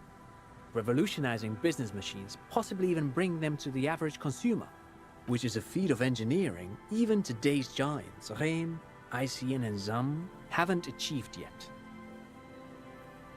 He grins, admiring the sentence he just produced. He assumes something like a combat stance, facing the wind. What happened? Indeed. What? The revolution! Oh, hi. Unfortunately, their moonshot project never made it to the market. Feld's move to Revachol backfired. The revolutionary government liquefied their assets and expropriated those very advanced prototypes. Possibly from this very building. or one of the adjacent ruins. All of this was built by Feld, even the boardwalk. Wild Pines built Martinez proper as a resort for their middle management. Feld built this side of town for R&D. You're saying that Feld Electrical built this boardwalk? Yes, they even built a pleasure wheel, but that got destroyed in the war. Oh, on the map. A pleasure wheel? Lieutenant looks wistfully at the horizon as if picturing gondolas rising into the sky. Perhaps reminded of a childhood memory. It's clear he would prefer there were a big wheel lighting up the coast. Yes, to lure in their star engineers. This part of Martinez was nothing but reeds before Feld arrived. They had to make the prospect of living here attractive. It was supposed to become a global center for innovation in cybernetics. But history had other plans. This town really likes to get fucked over. What happened to the engineers, the company people? Oh, I'm afraid it didn't end well for the boys. But this story is a bit too dark for little Mikhail here. Now, if you were to ask about tape computers... Wait, is he saying that we should just bypass the excesses of the revolution? It means they all die at the hands of communists? I'm not... Tape computers, right. Tape computers. Not just gonna say that to the little kid. What did the revolutionaries do with those advanced tape computers? They used them for military communications, but also to write and send out press releases. The most notorious example being Le Décret de Mars. What was that? What's the Mars Decree? I mean the radio transmission sent out to news agencies and world governments by the newly created Commune of Revachol on the 7th of March in the year 02. A short-lived legislative foundation for a short-lived utopia. It's a beautiful piece of text, actually. A singer-songwriter I know, Charette, called it a love poem to Revachol on her political concept album, Bon Baiser dans le Lind. You should read it. Every local library in Revachol stocks a copy of the decree. I tried to get Mikhail to memorize it. Tried to. Someone was much too interested in worms to be paying any attention. The kid takes a peek at the green and silver worm on the cover of the book, already forgetting about this part of the discussion. Hey. Actually, no one knows. No one even knows what a computer made entirely of tape would look like. But word has it, they were very elegant, exquisite, alien-looking turn-of-the-century hardware. I forgot to say this. How did those tape computers work? Did they work like radio computers? Raise finger remembering something. Buckle up. Oh boy. 10 years ago, I did a little freelancing, I guess you could say. I was a special consultant for an exhibition at the Wompty Dumpty Dum Center in Vredefort, Oranje. It raised the same questions, and we had lengthy discussions with Paul Ockerman, who was head curator at the time. This was before the twins Keith and Guy Juice joined the team, trying to... Where does this game take place in? 1951. Wait, did he just say Wumpty Dumpty Dum Center? He did it. He said Wumpty Dumpty Dum Center like it's the most natural thing in the world. What the hell is a Wumpty Dumpty Dum Center? And who the hell are Keith and Guy Juiced? Like every fucking voice in my head is like, what the fuck? Okay, the Wumpty Dumpty Dum Center, Paul Ockerman, Keith and Guy Juiced. What the fuck are you talking about? The Wumpty Dumpty Dum Center for Contemporary Arts. The exhibition itself drew on Lagerman's notion of memory, and so there were some parallels. That's why the head curator, Paul Ockerman, chose to... You're making this up. Kim, is he making this up? In fact, I'm not. The Wumpty Dumpty Dum Center is a place you can visit if you're ever in Vredefort and are ever in the market for an exhibition space / contemporary art research center. But perhaps I should return to the tape computers. I should have went to As I was saying, the device itself was very elegant, fragile even. One could write directly on the tape using a special chemical solution. The machine would then analyze the handwriting, perform operations, and project output onto a white screen. It was a beautiful, delicate thing. Love this encyclopedia, bro. It's funny as hell. Encyclopedia is one of my highest stats, but right now, my boy is Volition. Volition is my favorite voice by far, because he's been my boy. Volition has had my back during this case. He has gotten me through some shit. My boy Volition, he's definitely on the higher up on my favorites. He's my boy. Made of black film and folding tape structures. Cool. Very, very cool. Though I understand the socio-economic causes of the revolution, it pains me to imagine the revolutionaries setting fire to this precious device. But so they did. The felt playback experiment vanished into the fires of '07. Felt playback experiment? Yes, the official name of the prototype. Some sources report it as the felt playback experience, but those are incorrect. Why did the revolutionaries destroy it? Who knows? Maybe it was an accident, or maybe they didn't want the technology to end up in the wrong hands. Either way, they're all gone now. All 3 versions of the prototype. Nothing but debris and ashes remain inside that building. But of course, what else? Hold on. No, thanks to you for having me and little Mikhail here to pick your brain. A very interesting conversation indeed. Pick your brain? If anything, this was rather one-sided. He did the talking. Whatever. Alright, hold on. First, I have this. Cleaning out the rooms. What if you didn't lose your memory? What if something in Martinez came and stored it all away, for you to slowly open one box at a time, so you can choose which parts to keep? Keep almost none of it. Only the flowers on the windowsill.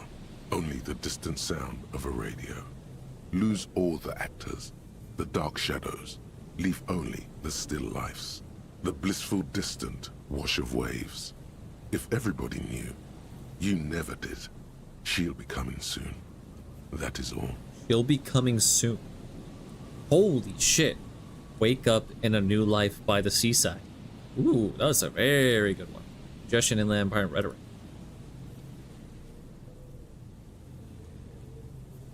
She'll be coming soon, that is all. That's ominous. Wumpty Dumpty Dom Center. It's Wednesday evening and something heinously exciting is underway. People have gathered beneath the billowing roof of an oddly shaped trophy building, sipping wine and exchanging opinions. 29-year-old Wonder Twins Guy and Josh Juice are the stars of the show with their bomber jackets and white sneakers. Head curators of this art exhibition. It's the Wumpty Dumpty Dommiest event of the year, and all the cool kids have RSPV'd. Where are you if you are not there? It's only 42 minutes. Well, cool, but I'm just gonna leave that alone for now. I'm gonna quick save because now I want to see. Hello, isn't this a fine morning? Rickman reading Scared and Terrible Air after the game. It's in the same world from one of the creators and got translated to English not so long ago. Ooh, really? I am going to copy and paste this on a separate tab so I don't forget about this.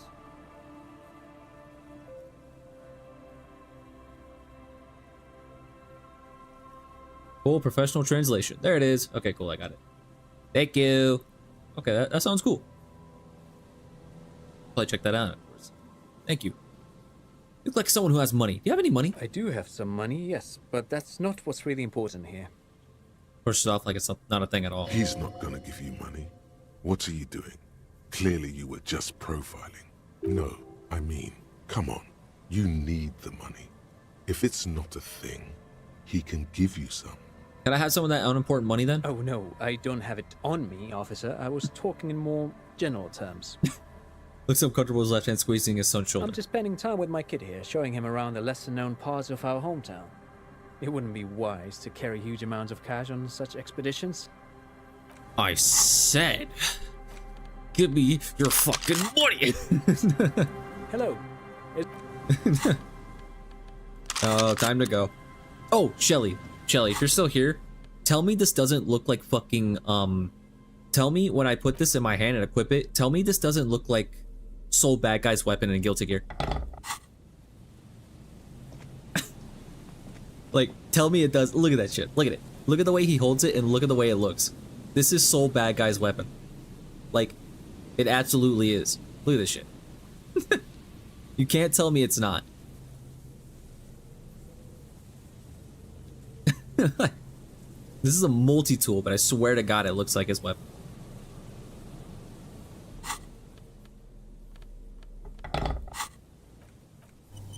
Looks just like it. I know. That's the first thing I thought when I equipped it. I'm like, Soul Bad Guy? Heaven or hell? Oh, Look at this. You see a once bright mural towering above you. The signage has peeled off over the years, but you can still make out Feld Electrical R&D. A slogan used to intertwine with the loops a long time ago. Now, only a shadow of peeled letters remains. It says, tomorrow is just a whisper away. Tomorrow is just a whisper away. Looks like tomorrow never came. Damn. Step closer. Above the mural, a collapsed roof, broken windows set in walls that are cracking and will soon also fall, and the coastal breeze rustling and sighing in the remains of the edifice. Feld Electrical. How ironic. All these dark rooms. Feld Electrical. You only know them as a small company that makes ink cartridges. Looks like they used to be big. There's something in the wind.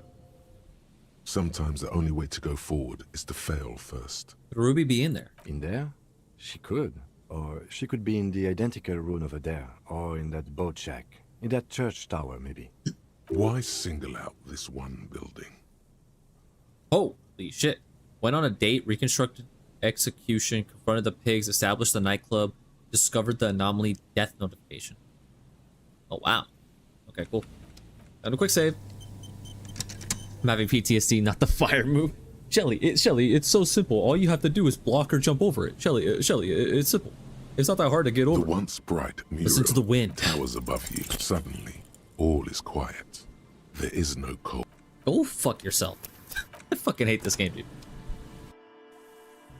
I can't win 50% checks, but I sure as hell can win 3% checks. The once bright mural towers up. Suddenly, all is quiet. Just keep your cool. Keep your cool. You're on stream. You're on stream. Keep your cool. The once bright mural suddenly. I crit failed twice. I crit failed twice.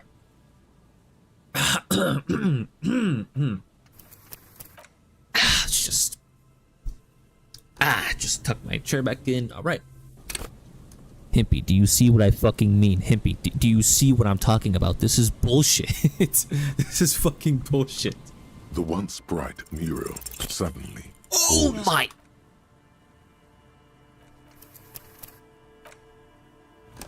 I'm gonna crash out. The once bright mural suddenly. All Are is you quiet. fucking kidding me? Are you actually tugging on my balls? The once bright mural suddenly. What the fuck? Bro. You've actually got to be joking. What do you want from me, game? What do you want? Do you want my blood? Do you want my soul? The once bright mural suddenly. All is No, this has got to be like I can't win this. There's no way. I think this is something I can't win right now. The once bright mural towers above you, saying suddenly. I think this is something I can't win. Just like the door. Unless I'm just really unlucky. The once bright mural, even though you're I'm just succeeded, all is quiet. There is no cold hand brushing against your forehead, no rustle in the reeds. The wind has died down. The ruin in front of you is silent as a tomb. No, of course, no. Because there was a door previously that I just couldn't open even if I got a 6-6 roll, or 12 roll, double sixes, and it wouldn't let you open it. So I figured, oh, maybe this is what was happening. But no, I really was just that fucking unlucky. Oh my god. But even though you're sure you succeeded, all is quiet. There's no cold hand brushing against your forehead, no rustle on the reeds when it's side down. What was I even attempting to do here? Trying to talk to the wind, the city. Whatever you thought would happen did not. And now you're just standing there in the pale of the morning with your hands fallen to your side. Talk to the city? I already did that. I already talked to the city earlier because I busted a dance move so hard that I blacked out and I talked with the city and she said that she likes me because I'm a cop and cops explore every inch of her. And then the city said that she loved me. And then I woke back up. Is trying to talk to the city something you've done before? Yeah, I've done it before. Is it in your secret repertoire? A trick for when you're out of ideas. Yeah, I've done that before. I've been there, done that. A prayer of sorts. To Revachol. She could be anywhere. How do we find her? How do we? I was really hoping she'd be in the village. Okay. She's probably north of the village, and this place is a peninsula. I think there's people west of here. We could ask them. Indeed. You hear what sounds like two men arguing where the lieutenant is pointing. And then there's the church. We've already searched that and can rule it out.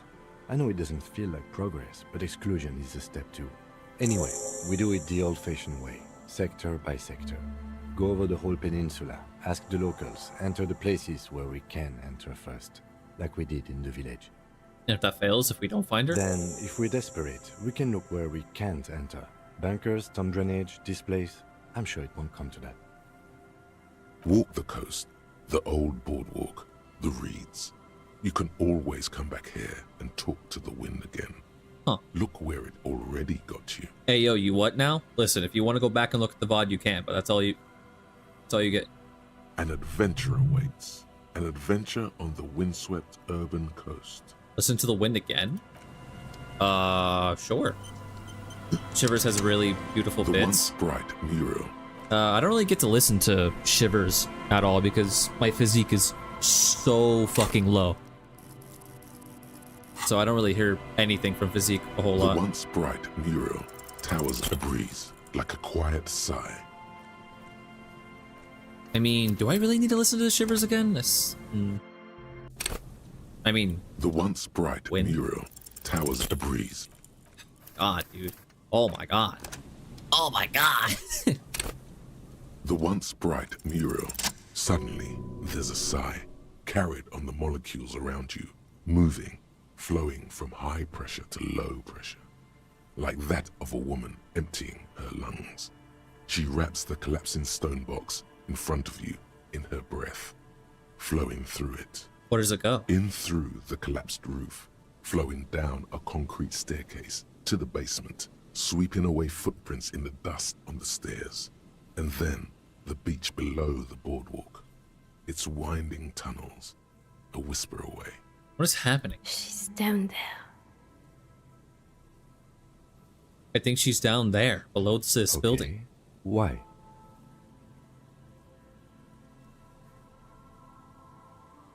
The wind told. So, how do we get in there? The doors were on the collapsed side of this building. They're gone, basically. Finally, my time to shine. There's a ladder next to the sign. Perhaps we can climb it. Enter through the roof. Perhaps you can climb them. We are not climbing anything. I'm 43 years old, and I plan to live to see 70. Come on, man.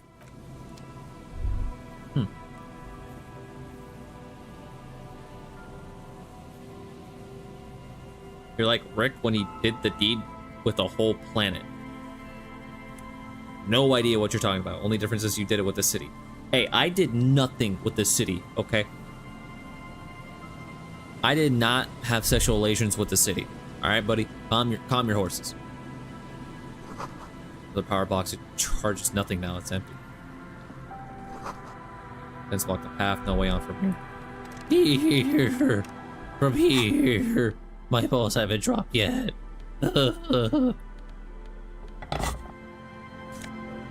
Fucking voice.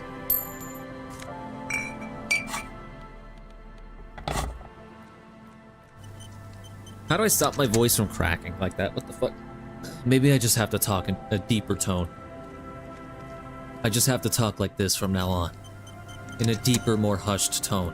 So my voice stops cracking like I'm fucking 13 years old again. Swear to God, man.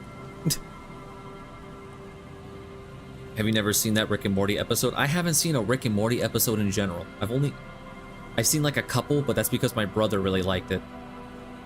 But even then, I don't really remember what happened at all. A rusty ladder leads to the rooftop. Some of the rungs are missing. Yeah, that doesn't look good at all. Assess the situation. The distances between the remaining rungs are rather wide. You'd have to use the mounting brackets. However, they seem corroded and the peeling rust is razor sharp. In addition, The first rung is going to be tough to reach. It's what, 3 meters above the ground? And you're 180? 190. I'm a giant. Okay, but still, the roof is collapsing and the wind gets pretty brutal up there. Dismounting from the ladder is going to be hard. Perhaps if you were to not climb the ladder. Instead, what if you were to do something more subtle? What if you were to reconceptualize climbing the ladder? Astral projection. Be open-minded about this. Hold on, I'm just gonna quick save. The rusty ladder leads to the rooftop. Okay.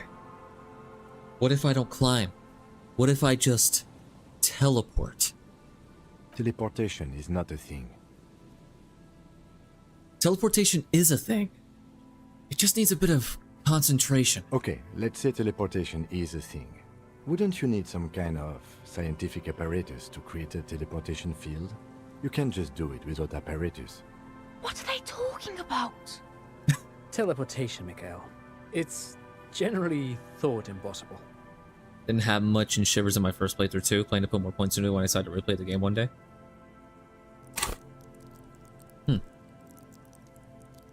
I mean, I would put points. Well, actually, I guess I could put some points in. To be honest, I don't really have a point of putting points into anything else anymore. Since I am save scumming. Otherwise, there would be a point. It won't hurt to try. Oh yes, it could hurt. A lot. He is restraining himself from using a parental tone with you right now. Teleport to the roof. Alright, sure. The rusty ladder leads to the roof. All you need to do is close your eyes and concentrate. Darkness enfolds you. You can feel the distance between the bench and the first rung of the ladder. All you need to is... do it. Zoot, zap, pow, crinkle. It's like magic. You feel yourself disappear, your atoms fading out of existence. Oh my god, I can't believe it. Bam! You find yourself on the roof, having mastered the art of physical displacement. I did it, Kim. I teleported. I just saw you climb the ladder. You just climbed it like a regular person. The wind at the top of the building starts howling loudly, blowing away the lieutenant's voice. Faintly you hear, Never mind. Find a way to let me in when you get inside.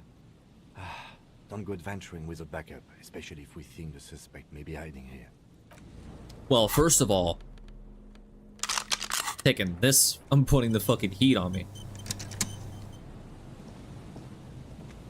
Why you have to ruin the fun? Kim is a realist who he's like the straight man to dealing with your bullshit. Central Scorpion has been destroyed by artillery fire. He's the straight man to your silly, goofy ass antics.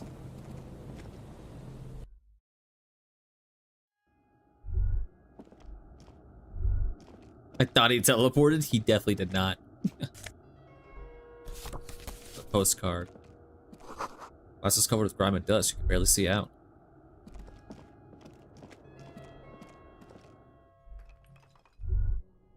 Rat. This collapse nearly sealed the basement. One can barely squeeze by. You should take out your flashlight. Sure thing.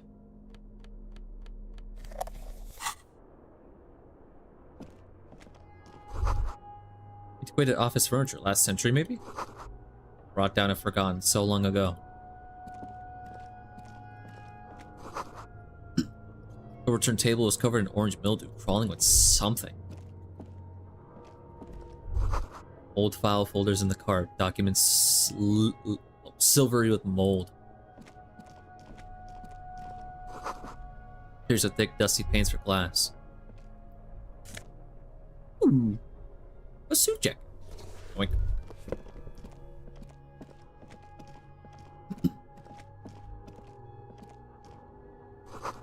Beam flashlight, crevice in the wall. Oh, I see why it told me to take this out now. Stale fabric, smell, and dust. No one slept here in months, maybe years. These pots and plates are full of dust and spider webs. Small slit window you saw from the outside. I believed in him and everything.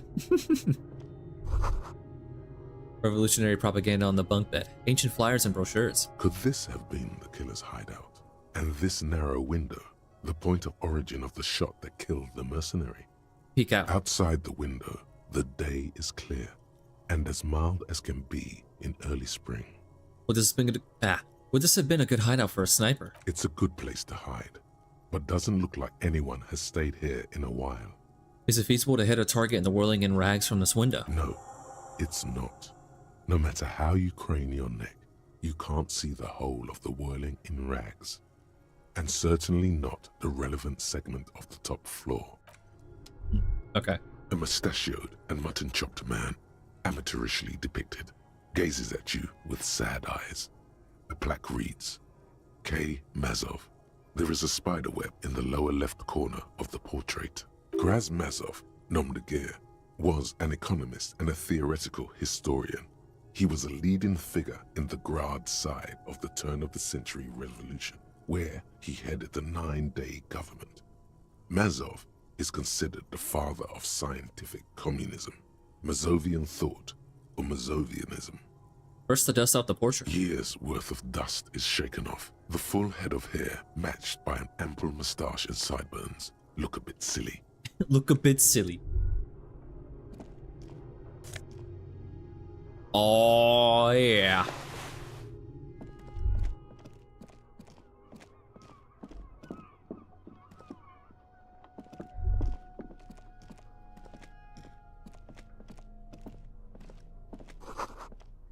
Footprints in the sand.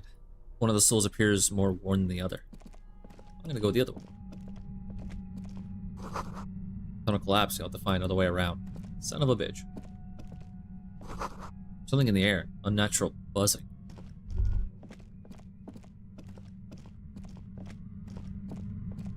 It's getting louder, the buzzing sound. I hear it. Concrete pipe buried in sand and dust. What?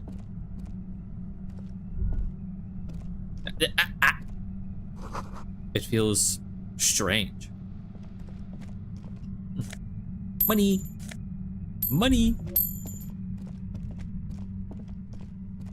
Suddenly, your entire body is paralyzed. What the fuck? Aggressive white noise fills your skull. A strange pain like you've never felt before. The static overcomes you. The darkness takes over as you feel yourself slipping into an unknown mute state. Oh, it's death. This is the end. Well, it's been a fun run, guys. Cop dies under the boardwalk. An officer of the RCM, hot on the track of a suspect, died yesterday, of causes yet to be determined. I told him not to go after the suspect without me, said Lieutenant Kim Kitsuragi, the deceased partner on the case. But it seems that he wanted to play the hero. It's just like him to run straight into the lion's den, fly unzipped and arms flailing, said Satellite Officer Jean-Vic May, friend and colleague of the officer. If ever I saw a man with a death wish. Motherfucker. You should have gone alone. I thought I was gonna eventually find a way out to, like, you know, let him in or whatever. I thought that's what I was doing. Fuck, what the fuck? I was just exploring. I didn't think I was going towards where Ruby actually was. God damn it. I just fucking died.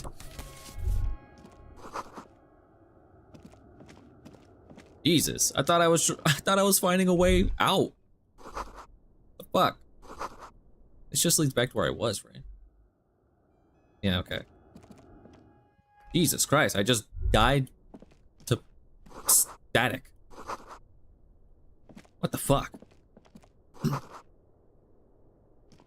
Oh, there was a door back here. Oh my, I just missed him. God damn it. I just walked by him. Motherfucker. Two rusty metal plates that slide apart form a crude door. It's been here under the boardwalk for a while. Well, that sucks. Who's there? What do you mean, who's there? It's me, Kim. Stop playing around and help me get the door open. Alright, alright.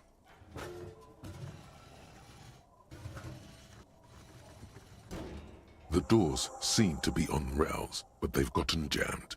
You grab a side and put some strength into prying it open. President have a heart With the attack and help of die. your partner, the two metal panels slide open with a creak. Huh. I hope no one dangerous heard that. How'd you even get there? After you climbed up to the roof, you mean? There's a maintenance entrance under the boardwalk. It's next to a drain pipe, possibly a storm drain. It was easy to miss before. He's quite proud of himself. Maintenance entrance? So pedestrian. Yes, yes. It's cool to risk your life climbing rickety ladders. Anyway, let's investigate these passages. Oh shit, there is just something right here. Oh, whatever. I would not have been able to open it anyway. So, do you have something to comment on this over here?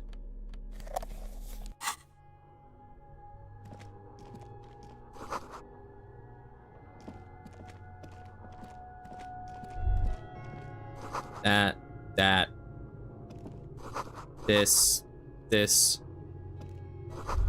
The mustachioed Grazmazov Nomdagir. Mazov guy, this must have been the hiding place of some naive leftists. Some radical or radicals were hiding out here. They left a long time ago. No, teleporting, climb, use teleportation. Shelly, we can't instant transmission in this universe, okay? I don't know why you want this so badly, but it's not happening. Long time ago, how long? Half a century. This was probably part of the network of defense posts the communards built against the amphibious landing. I think the purpose of this bunker was to produce propaganda. It would have had radio equipment back then, but that's all been looted. It's all these secret weapon caches and secret bunkers. We have found a lot of those lately. I guess what most people think of as history tends to linger in rundown neighborhoods. Martinez being what it is, no one has gone through the trouble of cleaning out the old bunkers. Good hiding place for someone who's up to no good. You should move in here, seems cozy. I won't stand in your way, but only after we're through with this case. You want to stop through here recently? You mean like Ruby? No, I think we've stumbled on a piece of history. Years worth of... Okay, I've already heard all this. Wonder how having him here is gonna, like, save my life, though. So I'll see what's different. Power once mine, bro's Goku. Bro, he is not Goku. Billy, get your weird fanfics out of here. The only fanfics I'll accept around here is the player character with Kim, alright? Because that's how my story's gonna end. Is I'm marrying Kim.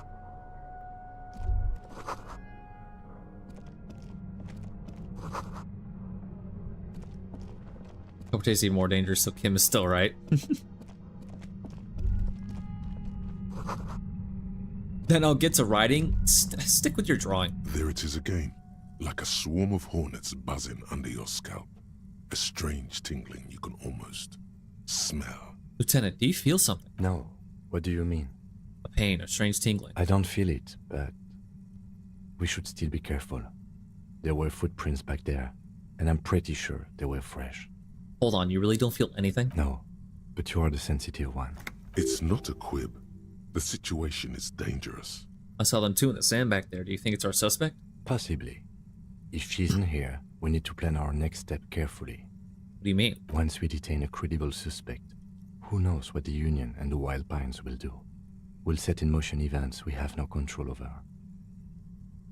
You will upset the balance of power in Martinez. The deadlock between the company and the Union will destabilize. Keep calm. Go over the whole situation in detail. Huh. Draw it then. What about the fanfic? Listen, I'm sure there's people who have already done that. It's fine. I'll draw it instead. Jesus Christ. Yeah, draw these two kissing. That's what I want. Shelly, that's what I want you to draw. These two smooching. If I don't ever plan to take the harbor, maybe we should tell Joyce about it? I leave that to your judgment. You already know what I think about cross-pollinating information like this. It's dangerous, but... He just can't be sure. Maybe it will yield something useful. We've met Joyce, but we don't know what she knows yet. We should probably find out. Definitely. I think she knows something about the mercenaries, maybe. And she won't be around if the situation explodes. You think whatever happens will affect our cryptozoologists? You mean Lena? I don't see how cryptozoology and the murder investigation are connected, but the situation in the city will get tense for everyone. If it gets that tense, the amateur zoologists might not be able to do their job. How bad do you think things could get? Well, we are not responsible for what we can't predict, are we? I don't think the entire city will be razed to the ground. If you can't predict it, there's nothing you could have done. What do you think is waiting for us there? I think I see a cavern. Maybe more cellars? I think we've been careful enough. We still have the element of surprise. I wouldn't be so sure. You haven't exactly been sneaking. Or maybe not. Either way, once we go deeper, there will be no turning back. So is this basically your way of telling me that once I go down here, I'm done? There's no going back after this? And that I'm not gonna be able to do all this stuff that I have? Is that what you're telling me? Is this like the end of the game? This might be it. I still haven't done a lot, but I am curious. I want to go down here.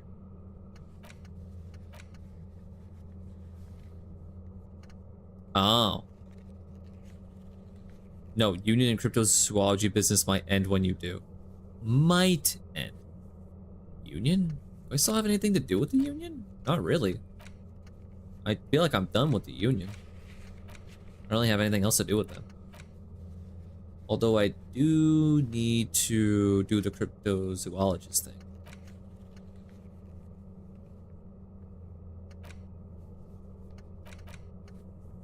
I guess I haven't really talked to Joyce all that much. I haven't told her about that. But do I need to tell her about the whole thing he wanted to do if I already fucked him over on it since I, you know, faked the signatures? I already faked the signatures, so we don't really need to worry about that. So I don't think there's really a point in telling her since it's not gonna happen anyway. I guess I could just see what happens.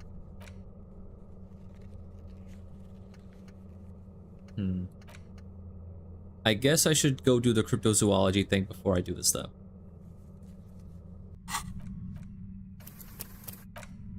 And then I think that's the only thing I really want to do. I don't think there's any other union stuff I really want to do after that. I guess I could tell her about the thing he wanted to do. I guess I could do that. So maybe this isn't the end of the game, but it's a point of no return.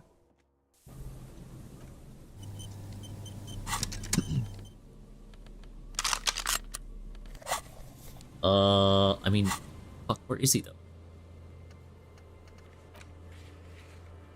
So where he doesn't come back, let Morel know if you see him. Where the hell is he? Oh, found him. I think I literally just found him.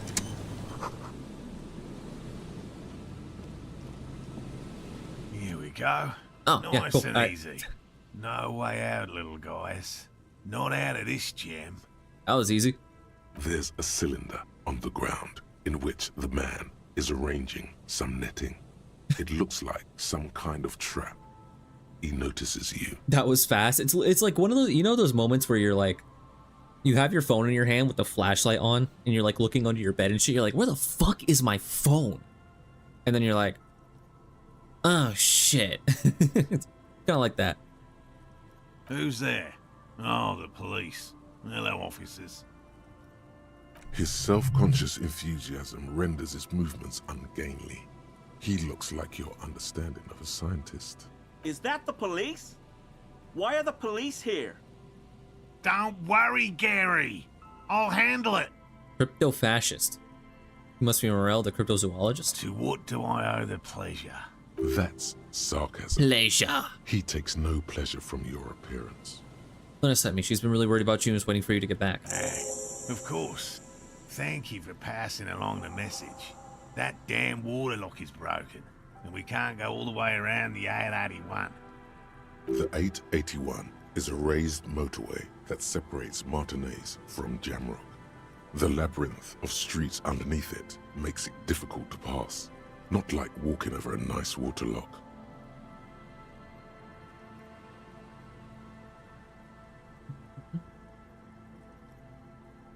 Yeah. The waterlock's been fixed. It was fine when I crossed it. I'm not gonna tell him. Oh, good.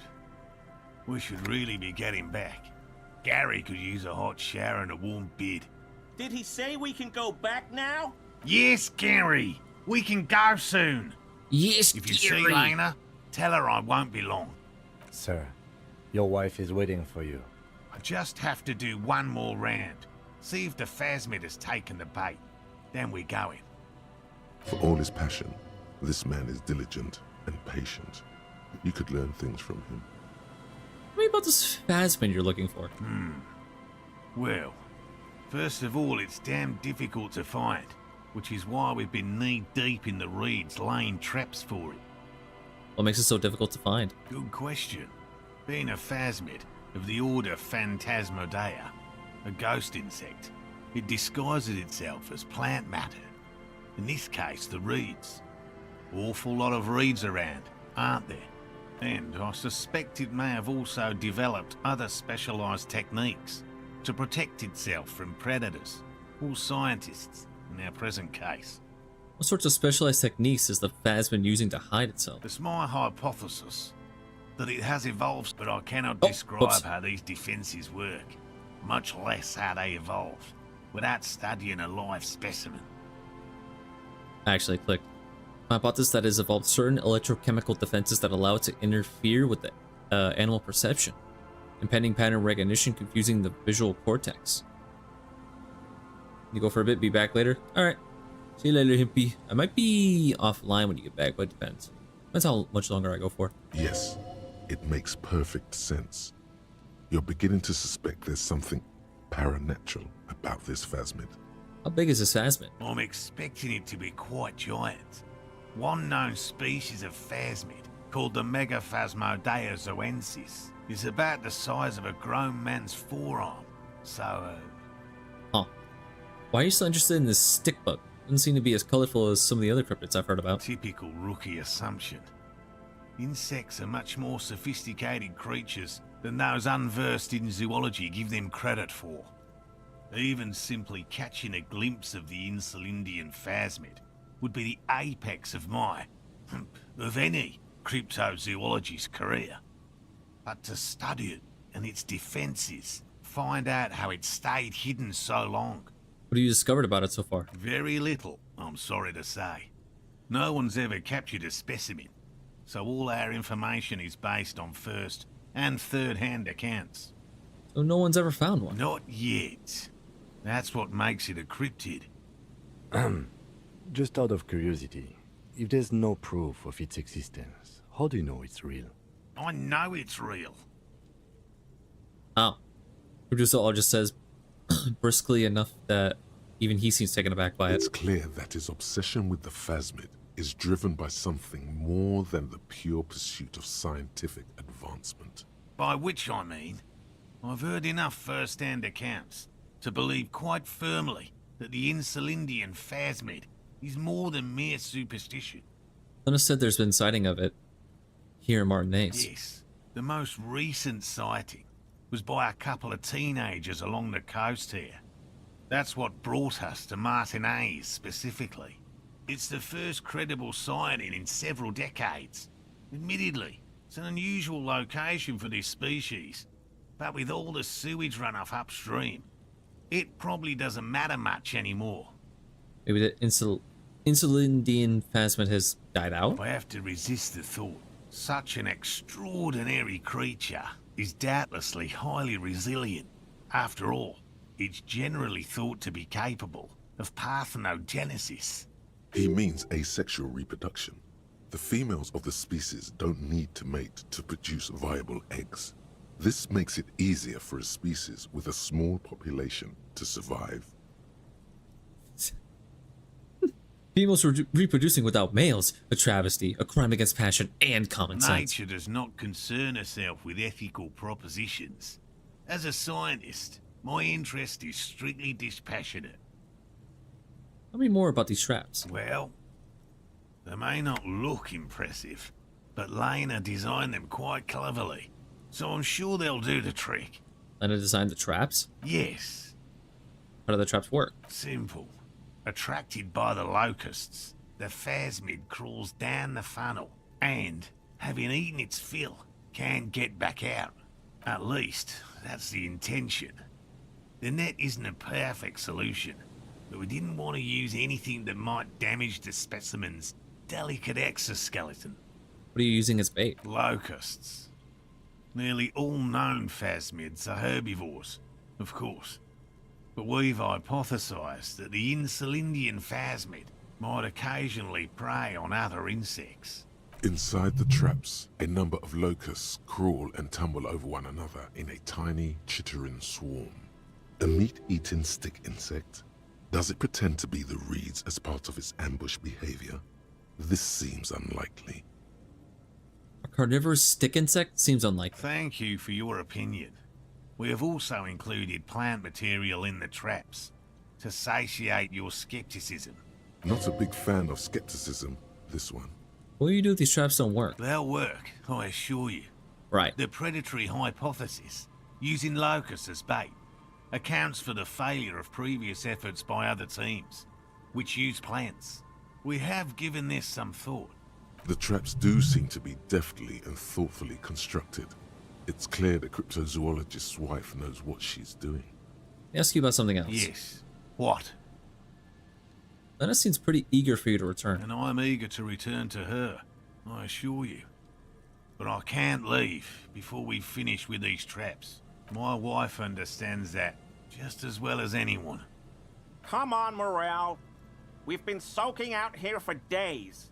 It's time to go back. And leave the traps? Absolutely not. I won't let Lena down. Come on, she wants us back. I'm soaked up to my nuts over here. We'll both catch reed crabs if we don't dry out soon. Won't let Lena down? Sounds like the cryptozoologist's wife shares a special connection to the phasmid somehow. I didn't know the phasmid was so important to Lena. Of course it's important to her. She's seen it. A verified sighting, on record. One of only 4 this century, and it's hers. Really? She sighted the phasmid? She didn't tell me that. Yes. That's how we first came to know one another, in fact. But that's her story to tell, not mine. Needless to say, you must ask her about the mysterious phasmid. Oh, of course. Suffice to say, it's long been our dream to find proof of the Insulindian phasmid together. I can't abandon course now. Maybe you could go back to the whirling warm-up, come back to check the traps later? No, no, no. The traps need to be monitored on a regular schedule. What would we do if the phasmid were to starve while we were sipping tea at the hostel? He's dead set on this. I could go for some trap setting. How'd you become a cryptozoologist? I've just always liked animals and puzzles. Searching for cryptids is a bit of both. He seems reluctant to talk about himself, but he'll open up, if you prod a little. You're living your childhood dream out here. It's not child's play, just because I have to traipse through the mud every so often. Why not just be a zoologist? Real animals are puzzling too. Real? I know you think one is a respectable profession, while the other is superstition. Everyone does.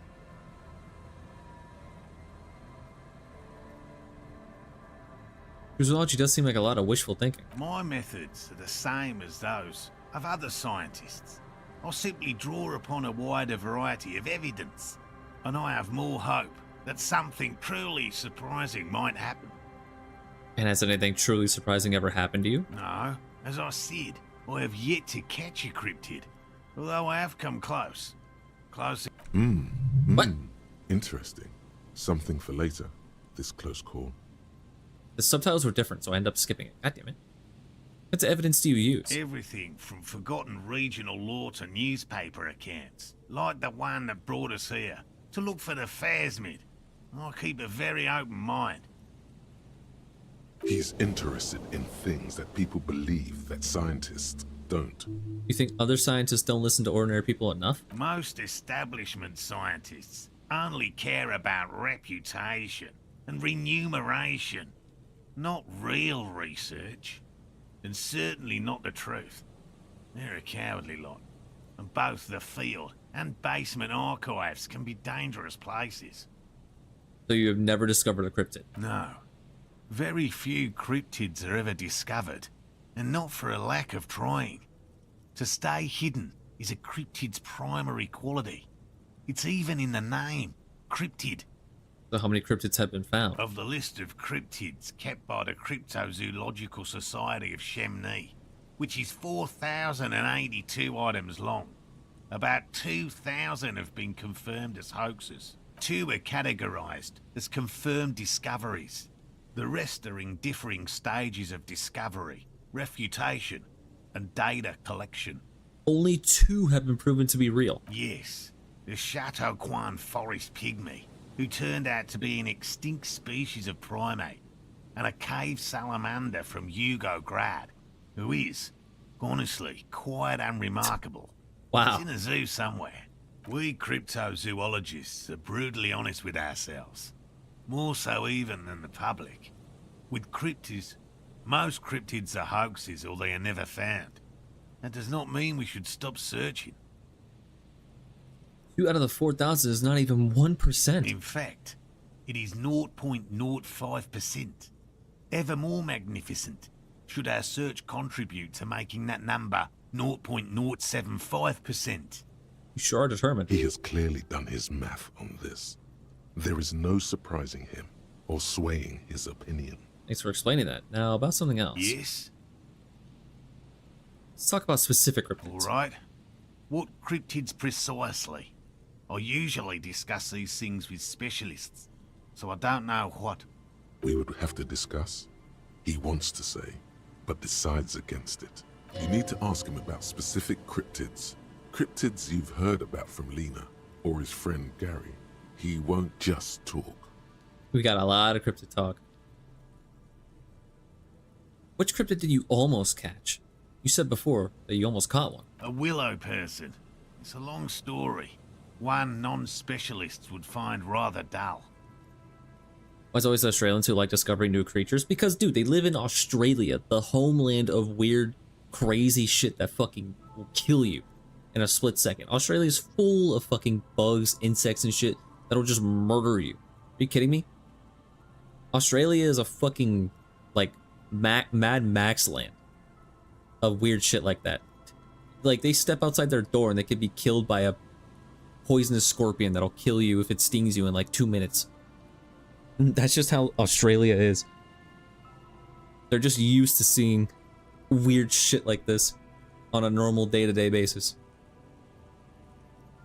They live in Australia, so they're like, man, this is boring. I want to find something more exciting. Willow people? Not at all.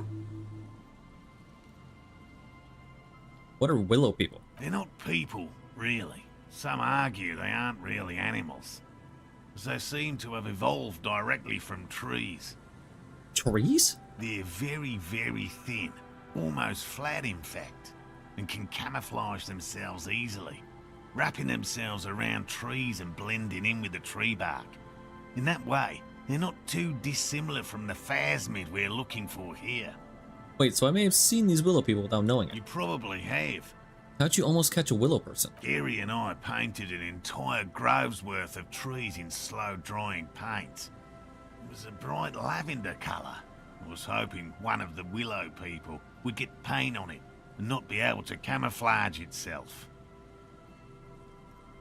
Roby eating breakfast with a 3-foot spider like it's normal. Next door neighbor is an 18-foot snake. He also has, like, his security dog is actually just like a fucking jacked up kangaroo. And even the kangaroo's baby in his pouch has boxing gloves on, ready to beat the fuck out of anybody who tries to get into his house. And then you go outside, look up in the sky, and there's a dragon flying by. You know, just normal shit. After waiting in hiding for hours, I saw a figure slip from one of the trees, a lavender shadow, dashing through the grove. And then? I chased it with a net. Not very elegant. You can't be elegant in the field. And, well, it was faster than me. A lavender shadow. I know you think we were snacking on funny mushrooms. It's easier to mock someone and to admit that the world might be more interesting than you've imagined. Furthermore, I'm not saying it was a confirmed sighting. I'm painfully aware of what goes into verifying such things. There is a serious possibility that I saw a squirrel or a trick of the light. I am my own harshest critic. You know what? You got my respect. You're not one of those people that like, he's not one of those people that like pushes this shit on people and is trying to force them to believe it. He's like, I know most people don't believe this shit. I know most people think it's stupid. And I know I could have seen something else or it was a squirrel or something. I know that. But man is still out here setting up traps for this possibly imaginary, but this man's cool. I like he this guy. makes it a real point here to sound falsifiable. And Lena's sighting on the Phasmid, is that? Confirmed. It's 100% verified and meets all the standards of an authentic cryptid sighting. I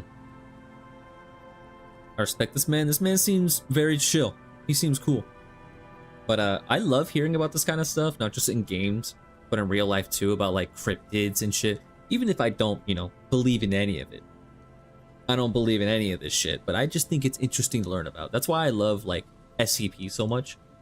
I love learning about SCPs and reading on them because it's super interesting and cool. Same thing with real fucking cryptids. Like, of course, the most famous known one, Bigfoot. Like Shelly said, like, dude, I like learning about Bigfoot. That shit's fun. That shit's cool. I like stuff like that. Bigfoot, Mothman. I've heard a lot of ones in Mexico because I have a lot of Mexican friends, and then they know about cryptids in there. Like, I remember there's little gnome people. They're about like maybe like this big. They're little gnome people that like to they basically like to play pranks on you and fuck around with you. And sometimes like the worst thing they'll do is like throw rocks at you. And for the most part, they're not like harmful. They won't really fuck with you. Like they'll joke around and prank you, but they're not actually gonna like kill you unless you decide to go fuck with them. They'll mess around with you and you just have to, you know, deal with it and brush them off. But if you decide to go and like punt one of them or kick them, then that's when they gang up on you and fucking kill you. That's what I've been told from that. That's when they decide, you know what, we're gonna fucking murder your bitch ass. And they all gang up on you. A bunch of little gnomes come out and they just fucking bam, bam, bam. They kill you. There was another one. I think there was another one about a woman who lost her baby in a river. I think she was called the Singing Woman, the Lake Woman or something. I'm trying to remember. It was like about a woman who lost her baby in a river. And if you, as a kid, if you hear singing or like or if you see a woman near a river or something, then if you go up to her, she'll drown you in the river or something like that. I think that's what it was about. It was something along those lines. I thought it was really interesting. Yeah, things like that. I love talking about this shit. It's neat. Know exactly who you're talking about, do you? Yeah, this stuff is fun. I know all about the kind green ape. Look, I even have a kind green ape pen. I see you've been talking about cryptids with Lena. The kind green ape is one of her favourites. A warm wave passes him. Of course, the kind green ape is her favourite, he thinks. We travelled to South Safra to look for it once. Gary and I got stuck in a rainstorm, though, and had to spend most of our time there in a little village. The search was fabulously unsuccessful, but the people were very nice. I'm glad they didn't understand what Gary was saying about them. What? South Safra? They're just on a different rung of the ladder, Morale. I had no problem with them. Really? You kept complaining about how dirty everything is, but we digress. They're a nascent culture. I just didn't feel comfortable. And let's change the topic, okay? Talk about your critters. Or whatever. Yes, back to cryptozoology. You don't want to sow disagreement between friends. I know about the most dangerous cryptid, the Nomogeroma. Formerly the most dangerous, yes. But do you know the most dangerous living cryptid? He doesn't want to make it feel like you knowing it is some big deal.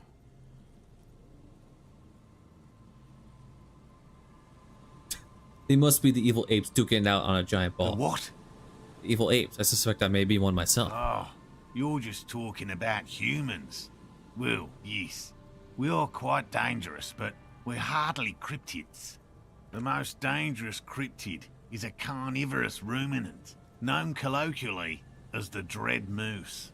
Get out of here. No, but we're not get out of anywhere. It's a... The dread moose is a widely reported cryptid from Arda. It subsists entirely on flesh, and has even been known to dig up fresh graves in search of sustenance. Hold on, does it also attack people? Human remains have been found deep in the forest, torn apart, then trampled into the mulch by large hooves. Infer from that what you will. Okay, what does the dread moose look like? Just like an ordinary Arden moose. How can you tell if it's the ordinary or the dread kind? You can't. That's what makes it so dreadful and hard to identify. What? A moose that looks like any other moose. What's going on here? He's kidding, right? I'm not completely sure about this dread moose. The bodies found in the forest are just one piece of physical evidence. There's more. What's the other evidence? The recent surge in the moose population has hidden carnivores. The dread moose are effectively removing competition for both themselves and their evolutionary cousins. But why would it need to hide its carnivorous nature? Moose are already being hunted for sport. Can you imagine what would happen if they came to be viewed as predators? What exactly is the relationship between carnivorous moose and regular moose? The carnivorous moose are a very young species, the result of a genetic mutation that fared well in the process of natural selection.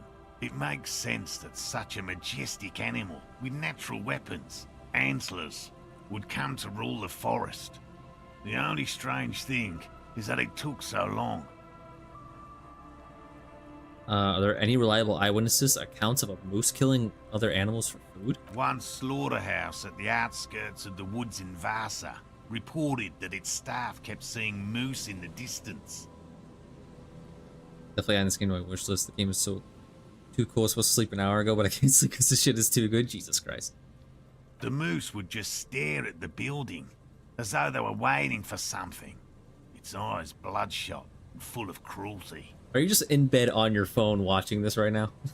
Supposed to be going to bed? That does sound suspicious. And that's not all. Some of the slaughterhouse apprentices went hiking by a nearby creek and saw a moose nibbling on an unidentified carcass. This isn't something unique. Various species of deer have been known to scavenge when plant food is scarce. Anyway, there is more than enough evidence to justify a thorough search for the dread moose. Let's close the subject before it turns into an argument. Yeah. Here is a man who has had more than his fair share of heated arguments and would, surprising as it may seem, prefer not to have any more. Yeah, I don't think he wants to get into big ol' arguments about it. He just seems kind of like the more chill type. I'm back. Welcome back, hippie. Still talking to Mr. Zoologist over here. Cryptozoologist, excuse me. Shelly, put down the phone.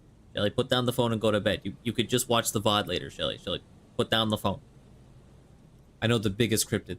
The giant of Coco Nur. That's impressive, I guess. But have you seen it with your own eyes? Have you seen it? I haven't had a chance to travel to Coco Nur. No. And I likely never will. The Samaskil desert region has been embroiled in a small civil war for the last 8 years. I fear this mindless barbarism may have wiped out the elusive creature entirely. Sightings of towering luminosities have grown rare recently, while they once used to be constant. Yes, sightings of mirages are constant. A mirage is a constant phenomenon that people have no time to report when a war is going on. Logic fucking hates this guy. It remains unclear what this has got to do with you seeing it, as he was inquiring before. He was just being defensive. No, I must listen to my boy talk about cryptozoology. Shelly, you're gonna be up later on stream playing Tekken Leg. Hey guys, welcome to Tech. Welcome to Tekken. I'm gonna play some ring. I know about the Cryobacter catalensis. Oh, everyone knows about that one. Thanks to Professor Mijanu being the talk of the town for a time. Oh, also, Shelly. Saturday. Same time as before. We should try to do the fucking chain together stream. We should try and get that to happen again. I haven't asked anybody else yet, but I want to try and fucking do that stream tomorrow. On Saturday. Tomorrow on Saturday? I'm fucking stupid. Well, no, yeah, it is tomorrow. Yeah, no, I'm smart. Yeah, tomorrow. Yeah, because it's already 1:40. Although, probably because her life ended as a result of her work in Gutler, no one remembers her contributions to the search for the Nong-Ok. The Nong-Ok? A flightless cursor owl found in the Seminine Isles. Its long legs permit the Nong-Ok to run faster than any other avian. Perhaps any other animal. Who knows? When it's not hunting its prey in this manner, the Ok hangs from tree branches, like a bat, waiting to dive on hapless prey below on the jungle floor. Is it like the drop bear? Mijanu liked extreme animals, you see. One of the few figures of the academic establishment I respect. Really a shame she disappeared. When did she disappear? Oh, decades ago. In the 30s. I didn't know her personally, of course. The chasm of academic pretension still stood before us, even though she had unusual courage for someone from the other side. I'll not be able to. I'm going somewhere, but it's not much to confirm yet, so I'll let you know. Fuck! God damn it! Okay. Tell me about a cool cryptid. Any cryptid. No offense, officer, but I'm not much of a pedagogue.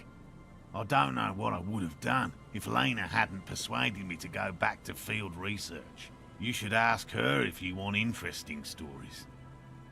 It's Sunday, I'm definitely free. See, the thing about that is, I work on Sunday. The reason I say Saturday is because I'm off. Me? I'm not a people person, unless you haven't noticed. And I don't make a good lecturer. My strength lies in field work and persistence. This is a gruff man who's been ridiculed too many times to feel comfortable talking about what's dearest to his heart. It's in his shoulders. Damn. His face is everything. Well, that's sad. Enough tales, then let's change the subject. By all means. Alright, let me quick save. Hello. What if we check the traps for you? I didn't expect you to take such an interest in our work here, officer.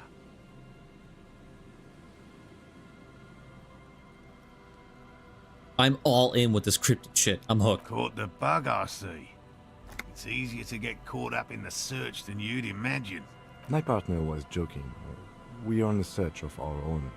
It wouldn't hurt to check the reeds while we're at it. I assume that's what we'll be doing?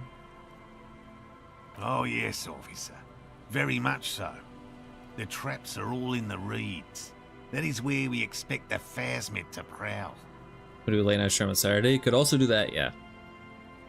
Once I'm off work. What are these traps? There are 4 in total. One is to the south, on this little peninsula, by the boathouses there. It's very near. Another we set in Land's End, to the northeast. It's behind a small sand dune there, on your way to the old radio tower, after the church.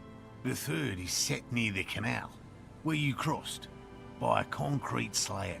A big thicket of reeds going up the slope, and among them, you should check at least one of those before returning to this one, since I just said it.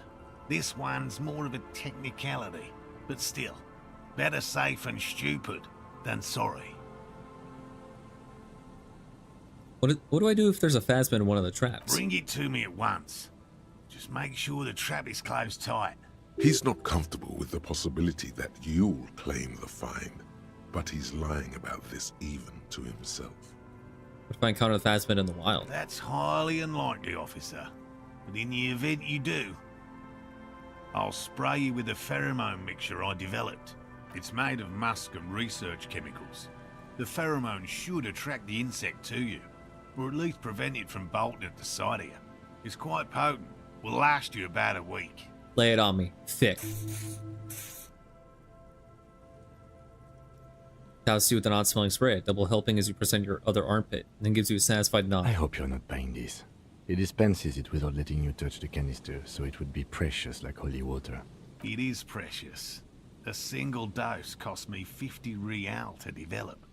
Not that I expect you to understand self-financing one's own research. Damn, I'm ready. Let's get to it. Right. Which means you two can pack up and go back to the whirling. Whatever he thinks about this detour, it's clear that these men are exhausted and in need of assistance. Finally, someone's talking sense. Thank you for your help. Gary and I will start breaking down camp. If you have any more questions, now's the time to ask. We'll be gone once you get to it. Nope, I'm done. Alright, hold on, I got another breakthrough. Wasteland of reality. Congrats, you're sober. It will take a while for your body to remember how to metabolize anything that isn't sugar from alcohol. So you're going to be pretty ravenous soon. Eat plenty. You can expect your coordination and balance to improve in a couple of weeks. In 2 months, you might start sleeping like a normal person. Full recovery will take years though.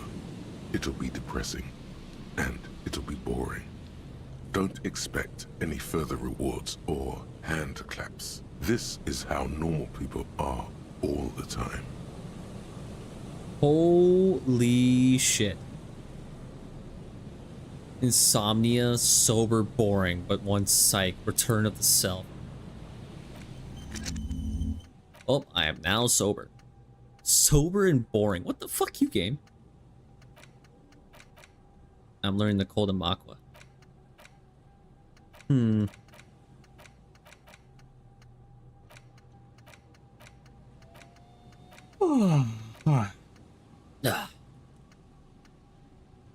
think I'll leave it like that for now. So, what do I gotta do? I have to check all these traps. Alright, sounds good. I think I'll probably check all the traps and then stop streaming, probably. Whoa, wait, hold on. Hello, I'm Gary. Very generous of you to help us out, officer. Yellow man. I mean, officer. Yellow man? The lieutenant raises his eyebrows slightly and takes out his notebook. Are you fucking for real with this shit? I'm just waiting for my friend Morel to finish up with his insect traps so we can return to civilization. But wow. Not a lover of the great outdoors? I like nature, just not this bloody coast. It's mostly drunks and degenerates that come here. Degenerates? This man respects authority too much. To see the truth inscribed upon thine own visage. Pretend thou art a paragon of virtue.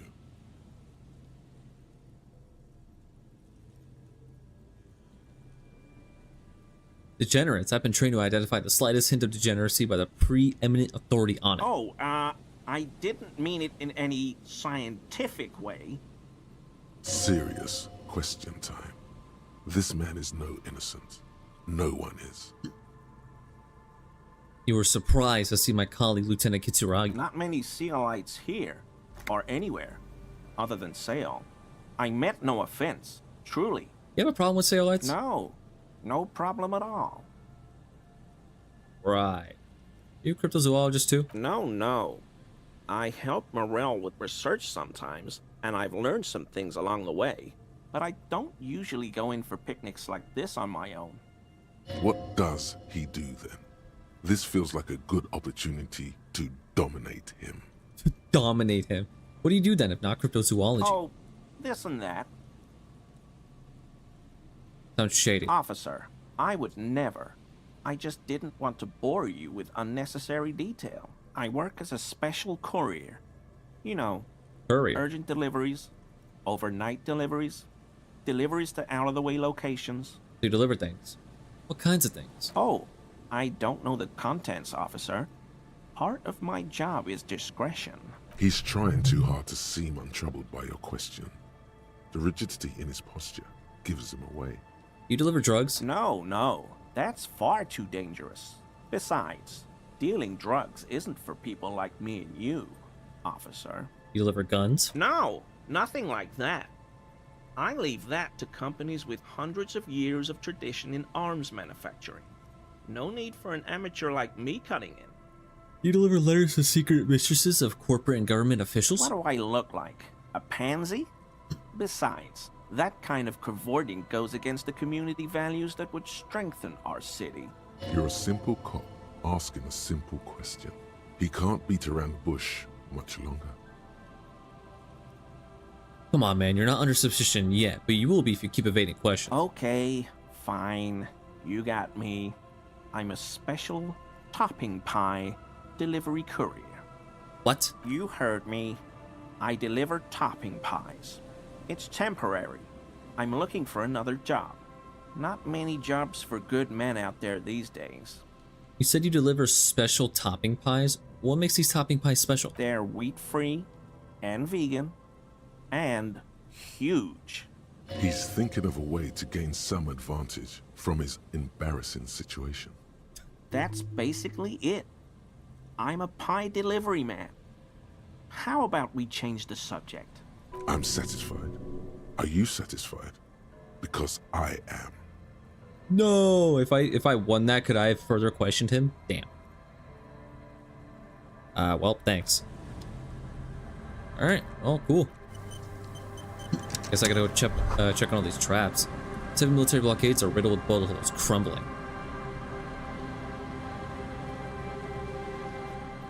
So... Land's End, far northeast of the Feld building. Okay. Oh. Also possibly get fire going near this, near to the ocean. Money! Alright, let's go check on some phasmid traps. Maybe we'll even find one. What is this? Oh, it's just the door. Never mind.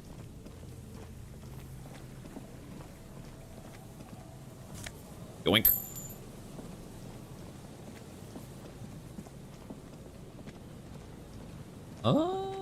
It said... Yeah, northeast. So just somewhere over here. Well, time to just go walk around. Time to just fucking walk and hope. Northeast. I said Land's End. Isn't that all the way up here? Can I not open this fucking door yet? An old door.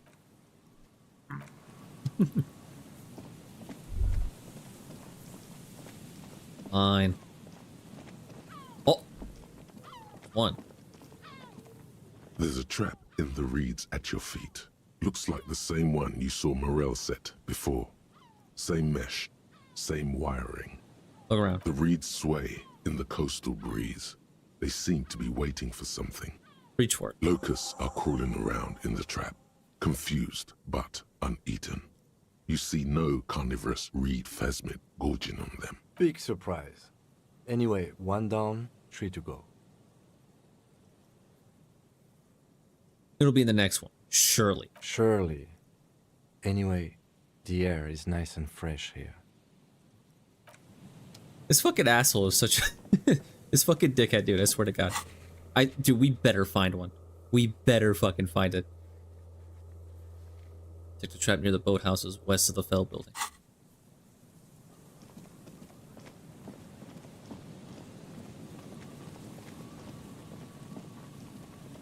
Actually... Southeast. Go to that one.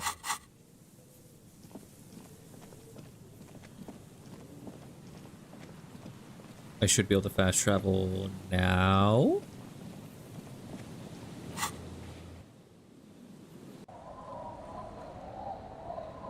Southeast. Southeast.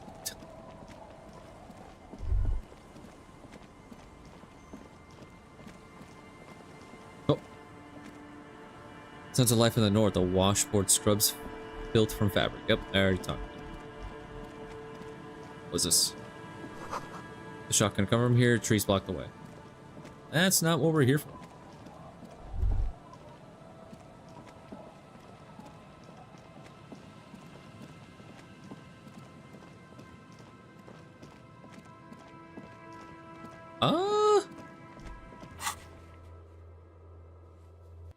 Southeast.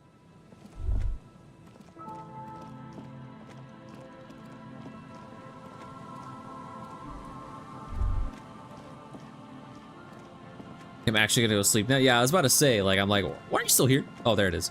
You should be going to bed. All right, good night, Shelly. Have a good night. Apparatus lies among the reeds. Another one of Morel's traps, weighed down by stones to keep it in place. Look around. The reeds bend forlornly toward the sand. You see slabs of concrete north. In the east, the city center hums to you. Reach for the trap. This trap is also full of panicked locusts. Damn. No sign of any cryptozoological beast inside. Another empty trap.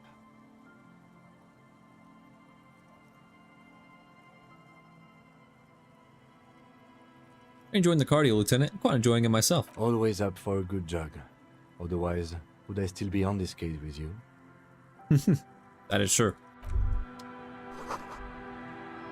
Ahead, decades-old concrete defenses. Children play on them now. My poor fucking car. My fucking car.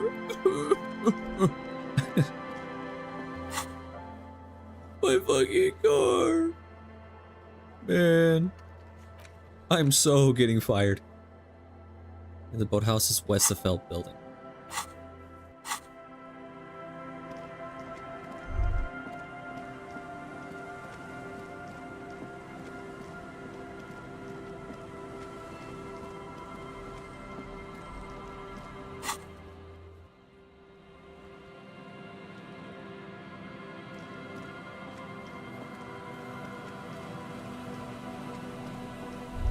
It said west of it, but when I tried to go west of it before, wasn't there... Hold on, let me check.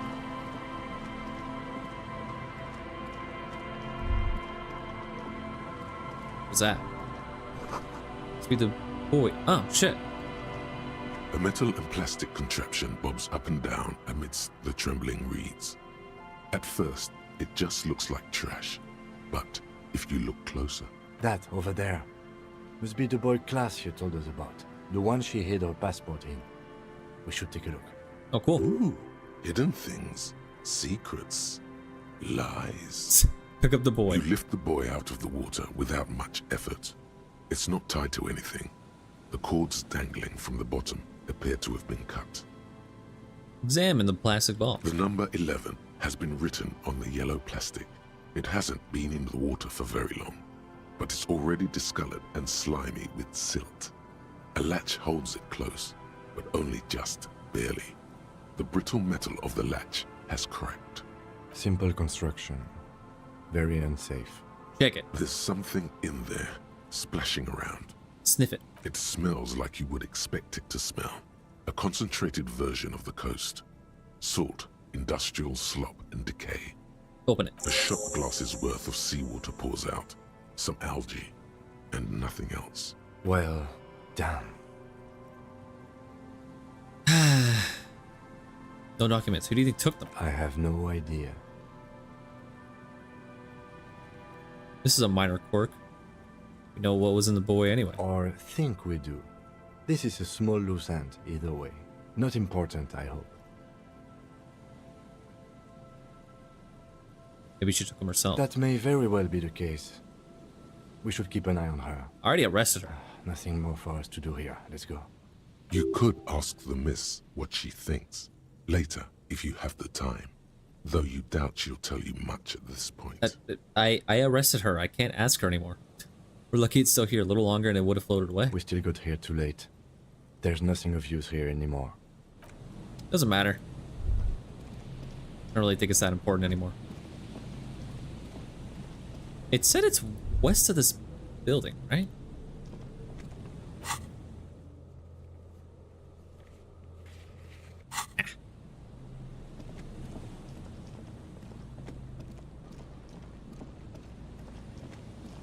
for down here? Ah, I see. This trap's not too hard to spot once you know what to look for. Keeping it hidden has not been a priority for the cryptozoologist. Look around. Behind you, the ruins of a residential building rise over the reeds, shielding them from the wind. The reeds rustle confidently. Reach for the trap. Nothing but locusts in this trap as well. Definitely no cryptozoological monstrosity. Empty as all of them. One more of these and we're done. You getting tired? No, I'm fine. I didn't mean to complain, it's just... Yeah, okay. Behind you. Alright, we have one last trap to look at.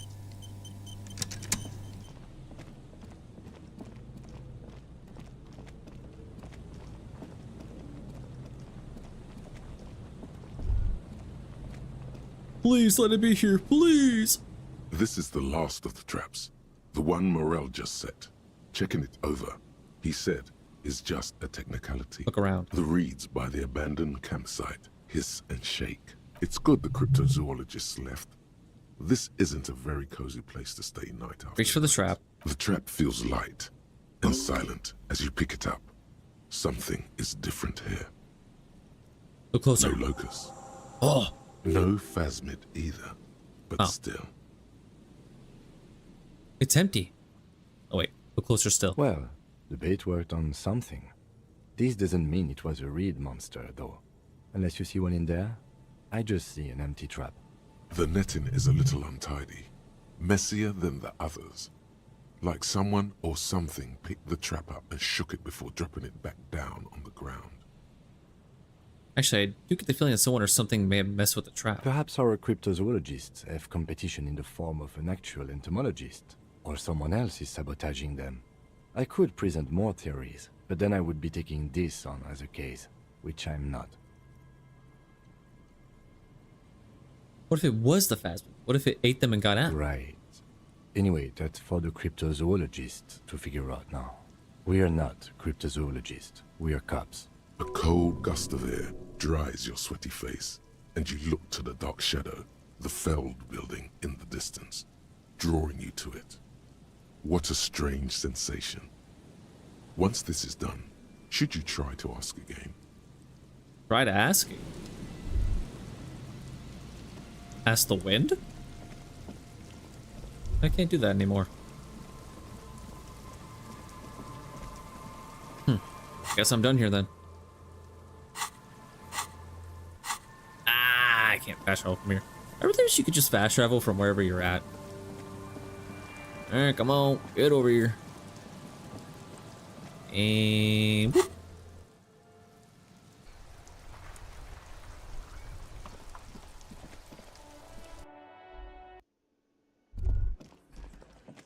Hey, what's up, buddy? It's great to see you again, officer. My wife can't wait to thank you. Go on, talk to her. Oh, hi. Oh, sweetie, I don't even know how to thank you for finding my husband and helping him out. I hope we haven't been too much trouble for you. I'm basically also a cryptozoologist now. I knew it. I'm not surprised. It's already getting out of hand. Well, in that case, sweetie, let me give you a small token of my gratitude. Oh.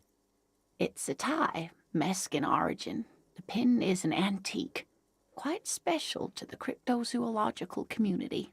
Oh, thank you. The little silvery knob holding the tie together feels warm in your hand. It's in the shape of an avian skull with 8 eyes. You could ask her about this when you get the time. It's probably a cryptid, but the phasmid, of course, is more important. You never told me you've seen the phasmid. Oh, you don't want to hear about some old woman's ramblings. Woman, tell me. Ramblings? Nonsense. Your description of the phasmid is the most precise I've ever heard. But, darling, I didn't even get the size of it right. You were a child, my dear. Really. It's extraordinary what you were able to describe. Now go on. Tell our friend about it. He's proven his interest in the field. Reflexively, the lieutenant read his familiar notebook. Come on, you're getting into it too, Kim. Well, it was summer. I was building a racing track out of sand on the beach near a tall stand of reeds. Quite a tall one. Many times my height, I remember. When, all of a sudden... Hey, where was this and how old were you? I'm getting ahead of myself. I was 5.5 in Betancourt in the suburbs. My grandmother had a summer home there. She'd just started forming memories. Real memories. Not the billowy haze of infanthood. Betancourt got bombed in the war. It used to be quite near, circa 20 kilometers from here. Damn, what happened? The strangest moment of my life. I looked up and one of the reeds moved. Not like a plant, but like a living thing. It stood up and looked at me. Its body unfolded like some antique toy. I've never seen anything like it. I didn't know this can happen, so I reached my arm and touched the thing. It felt just like a stalk of reed, but it moved, swaying, towering above me. After a while, 20 seconds, a minute maybe, it left, went into the reeds. Did you follow it? I tried, but I was only a child. There was mud and high water. I couldn't see it anymore. I was just standing there knee-deep in mud, looking around me. Where did you go? Don't go. Then what? I ran back home to my grandmother and asked her if reeds could walk, and told her they were looking at me. Of course, she just laughed at me, but I knew what I'd seen. For years, it was a story I told at parties when I wanted to impress boys. That sort of thing. Of course, most people just took it as a strange, amusing anecdote. So did I, honestly. But then I met Morel. We were on a date. Can you imagine? She tells me a story, and it's the most detailed report of the Insulindian phasmid I've ever heard. The sounds. She told me it hissed. So that's how they met. This is beyond significant for them. This is nice. It did, yes. Like reeds in a gust of wind. The way it moved, the colour, how some of its limbs were white, like marble. It matched perfectly with what I know from other accounts. It was amazing. If it weren't for Lena, I might have given up hope years ago. It's no exaggeration to say that she restored my faith in my profession. Oh. You were on a date? Our first, yes. The glance is tender, yes, but tempered by something else. A thought she can't express, even to him. Interesting. Its limbs are white. Not all of them. There is some white coloration reported, along with beige, where the camouflage ends. How big was it? It's hard to say how big things are when you're quite small yourself. To me, it seemed to be taller than I was then, but that's probably not the case. Have you imagined it, Lena? How could she? Who imagines this? She didn't know about the phasmid. This is the main thing here, what makes it a confirmed sighting. She had no previous knowledge of the insect. So she couldn't have made it up, or imagined it. That's true, yes. I'm almost certain neither my mother nor my grandmother knew of it. It was only when I started telling my story as a teenager that boys would tell me, Lena, you trying to tell us you saw the Insulindian phasmid out there in those reeds? Get out of here. They just give me a cider and ruffle my hair and tell me to stop dreaming. But I saw it. Kim, what do you think of this? I thought it was a wonderful story, man. No. But I don't believe it. A child left unattended on a warm day. Children make up stories and then end up believing them. Thank you for sharing the story with me. You're welcome, sweetie. I do appreciate the chance to relive it whenever I get one. It was just such an impossibly sunshiny day. So warm. And she could get up and walk right into the reeds on her own. Into the mud. Anywhere. I'd like to hear more about cryptids. You know, to hell with it. Let's have more cryptids. Yay! Of course, officers. Is there a particular cryptid you two are interested in learning about? Is this bird a cryptid? No. It's the cryptid. Wow. The cryptid? Oh, yes. Okay, what is this bird? The eight-eyed teratorn, the largest flying avian ever discovered, with a wingspan of 11.5 meters. It was thought to have gone extinct 3,500 years ago. Some even doubted the fossils were real. A mutation, they said. Until... Mutation? All of evolution is a mutation. Until it was cited by renowned Gotvaldian explorer and naturalist Uwe Plattenkalk in 21. This renown seems a bit dubious. Your own catalogue comes up completely empty. But, of course, you are not all-knowing. I need to hear about the sighting. It happened on a botanical expedition into the vast and unexplored Oamrau Canyon in southeast Ilmara. Dr. Plattenkalk got separated from his group during a sandstorm. Okay, Oamrau is? The world's largest canyon system, sweetie. It's a barren waste east of the Erg Desert. An ancient riverbed completely dried up. What happened? Alone in the blasted desert heap, the doctor wandered eastward, where man hasn't stepped foot in over 1,000 years, since the fall of Pericarnassus. He was lost, without any navigation equipment, and desperately low on water. After a day or two, he noticed a bird high in the noon sky. A great black bird. It seemed gargantuan.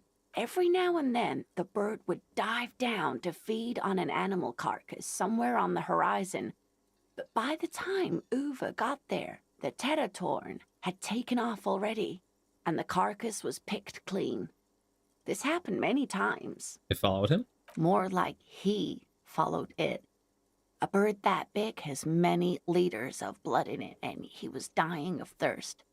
For many days, Dr. Plattenkalk followed the teratorn until they reached a great canyon wall, where the bird finally landed to rest.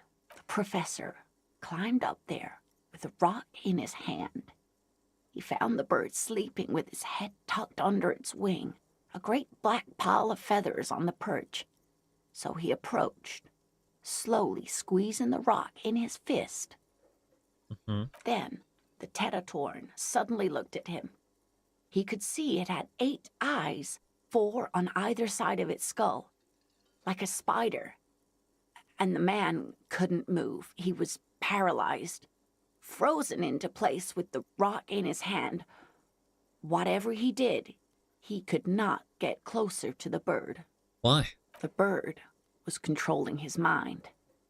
It kept him from approaching. He could step back, but every time he stepped forward, paralysis. Uwe spent 3 days trying until the bird flew away.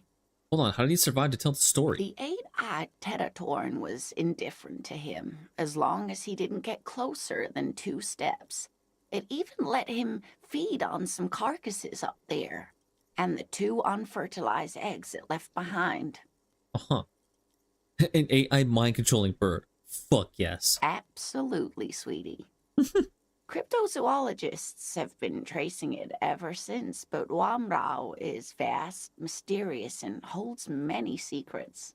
Modern radar telemetry shows great promise. We will confirm this one by the end of the decade, latest. This one I liked.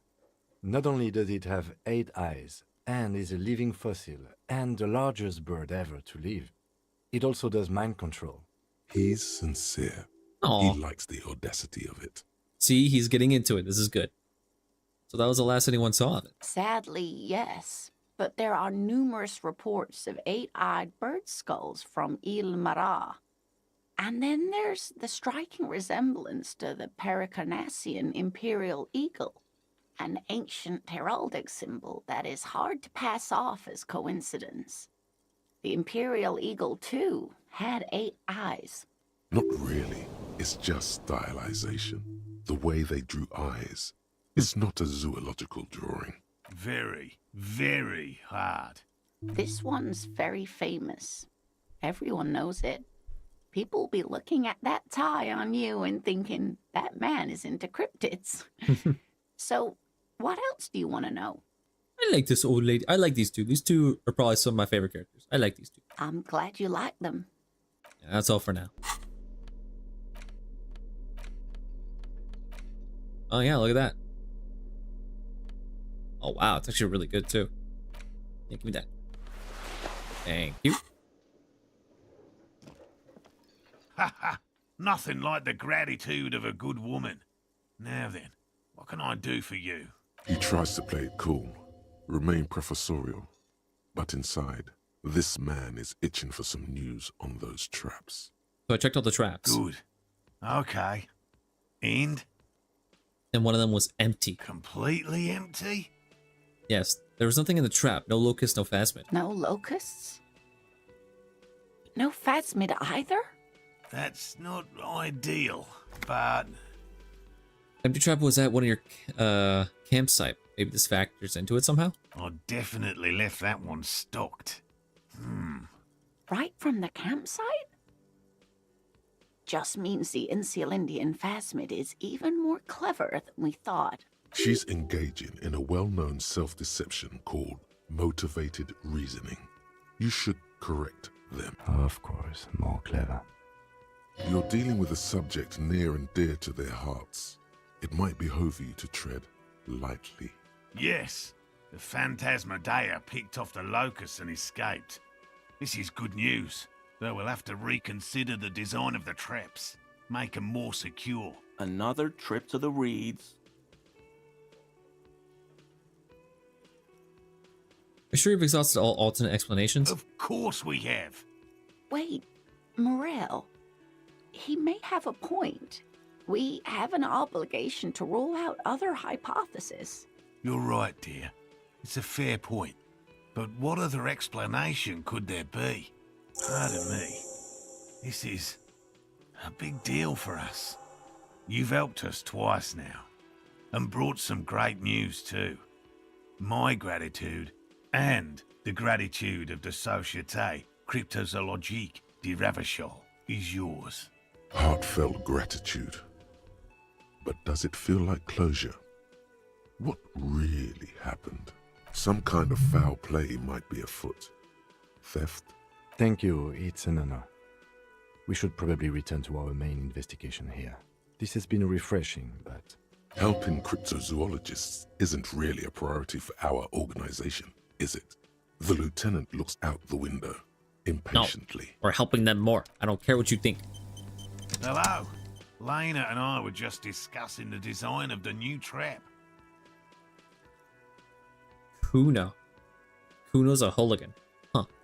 Develop an alternate theory about the missing locusts. Consider the way the empty trap was disturbed, as though shaken. Most likely the hands of a young person. That little hands shit. Small enough to fit inside the trap, too. You should ask the red-headed boy, Kuno.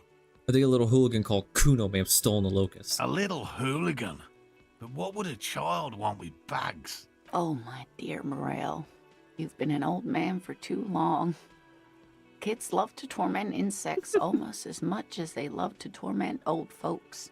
I'll talk to the little gremlin and see if anything comes up. Delinquents. My favorite. Oh, you've been such a dear to us. Please, let us know whatever you turn up. I have a feeling we're getting so close. Well, I see you've got all the help you need. I'll see you tonight at my place. Let's play suzerainty, but no more field trips for me. After this is your last chance to talk to Gary. Really, Gary? We're getting somewhere here. I'd love to play suzerainty, but... Lena, I'm sorry, but you're not getting anywhere. It was some kids. I know the little mutants around here. Leave anything out in the open and they'll steal it, even if it's bugs. Morel, it's been fun, really, but I need a bath and I have deliveries to handle. When this tea is done, I gotta run. No need to apologize, Gary. You'd be more than helpful. We'll have to take a rain check on that game of suzerainty today, though. We're gonna follow this through. He keeps the language unemotional, but it's in there. Disappointment. The first man to break formation is always a blow to leadership.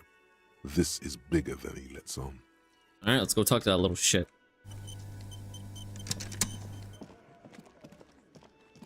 I think I'll finish this up and then I'll end stream because god damn, I'm getting sleepy. But watch, as soon as I end stream and go lay down my bed, I'm gonna be like, boom, fucking wide awake. Fuck does Kuno care? The boy turns to you, he doesn't care. You wouldn't have to know anything about any missing locusts. No, Kuno doesn't give a fuck about bugs. So he knows locusts are bugs. Oh my god, I told you that shit is lame! Shut up, C. Now they're gonna take you to lame prison! She sounds like she's about to cry, out of disappointment at Kuno's newfound lameness. What's this about? Deny everything, Kuno. You need to lawyer up. Kuno's not gonna say anything without his lawyer present. Oh my god. Lame. That rings some bells. Could this be connected to Night City?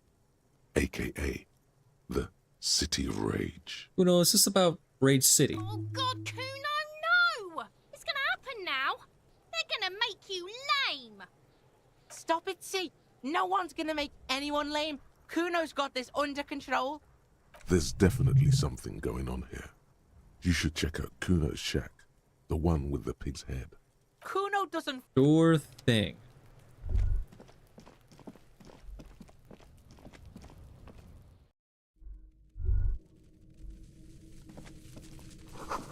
Along with locusts in here. All around you, the hisses and chirps of locusts fill the musky air. The earthen floor of the shack has been shaped into mounds of mud, dotted with little holes for windows. Like skyscrapers, spires of dirt and sand rising. Accommodations for their insectoid inhabitants. Well, detective, it appears you've solved the case. I did it. Of the locusts. For the missing locust case, which is a sub-case of the imaginary insect case. So at least that's going well.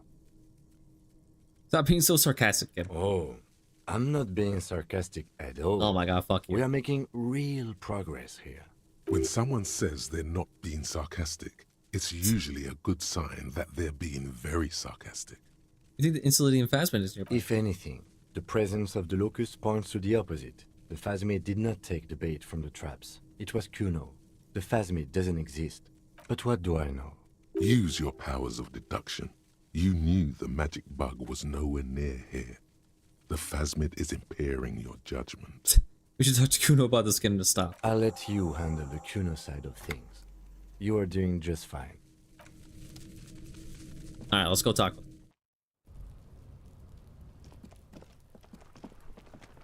Hey, you little shitbag. Fuck does Kuno care? I know you took the locusts from the traps the cryptozoologist set up. Yeah. Kuno took the bugs. So what? So it wasn't the phasmid.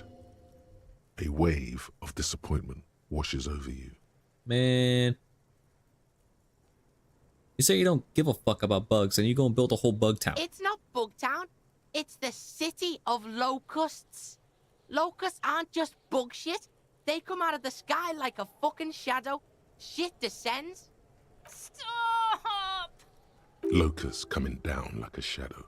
This must be the Night City he mentioned when you asked him where he's been. So that in there is Night City. Yeah.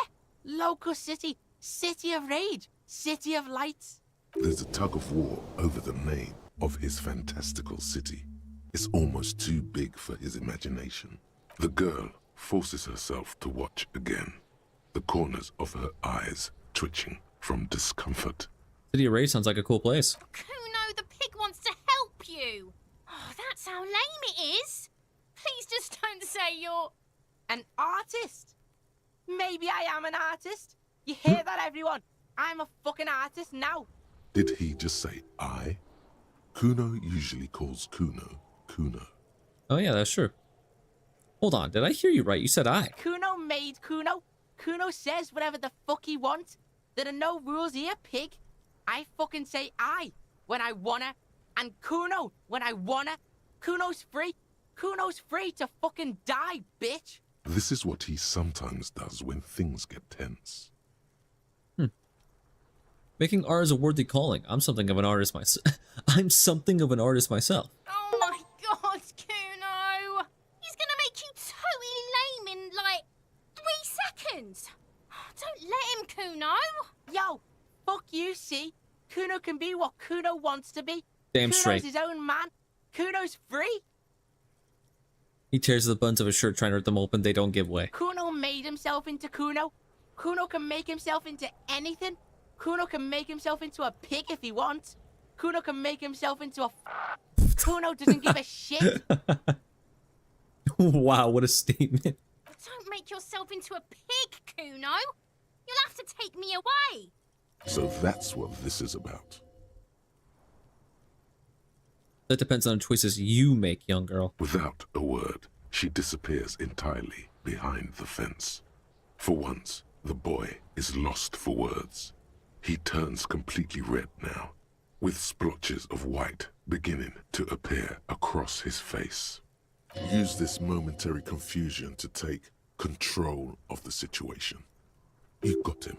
Now convince him to leave the cryptozoologist's traps alone. I need you to stop taking locusts from the traps. The cryptozoologist is trying to find something very important. Those locusts are bait. I don't give a shit. I don't need the locusts anyway. Shit is all lame now. C was right. The girl's face appears again, above the fence, just long enough to make eye contact with Kuno. I have to ask, what does the city of locusts mean? It don't mean anything. It's shit. Kuno just likes to focus. Kuno likes to concentrate on shit. Build shit when he's zipping hard. Fuck. Pig, you really shouldn't have fucked with Kuno City. Now it's all fucking lame. What's gonna happen to the locusts? Kuno's gonna let the fucking locusts die. Okay, now that that's settled, I better be off. The fuck are they trying to catch anyway? With the traps? Into Lydian Phasmid. He recognizes the name. Wait, do you know what the Lydian Phasmid is? Bitches think Kuno doesn't know shit. The fuck out of here. Kuno's tired of this shit. As you leave, you notice his usual rooster-like swaying posture has changed. Slowed down, like clockwork unwinding. There's silence between the two children. They're not saying anything to each other, nor looking in each other's direction.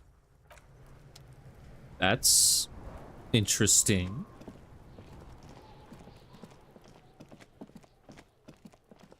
Poor Kuno. That poor kid. So bad for him.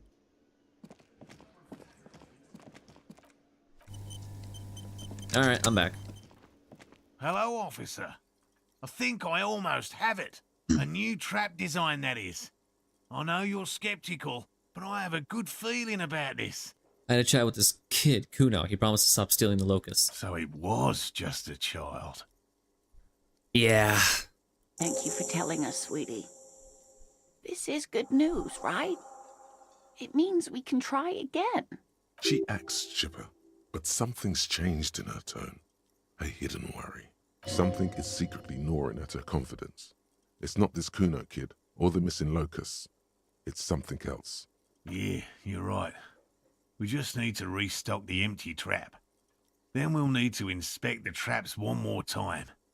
And then maybe we can.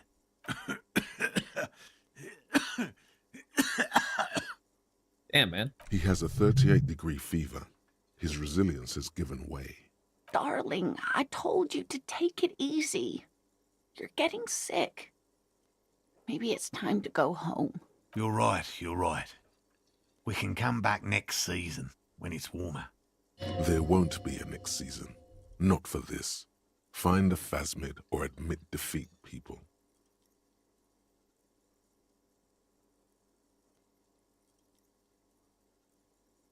Man, I'm really feeling this is costing me time on my main investigation. Of course, sweetie. You've helped us so much already.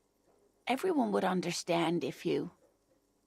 Well, I mean, I already know where Ruby is. So, we've come too far to quit. I'm gonna restock the trap. Let's do this. We are getting really carried away with this, aren't we? Fine. It's better than having these people get pneumonia on the coast. But after this... He wants to see this tale through, as much as you. Otherwise, he'd have stopped this already. But he cannot let it drag out after this. Really? It's too much, officer. What Morel means is we're grateful for your help. Have to help Here's these people. a fresh batch of locusts. They should slide right down the funnel. And thank you again. We will definitely mention you, should this lead to a discovery. I'm not talking co-discovery, of course, but... This would show them all. We need to get you on that list of discoverers. No question about that. I'm assuming now we just gotta... Yep. Fine. First restock the trap you left empty before. Trigger us to remember which one it was.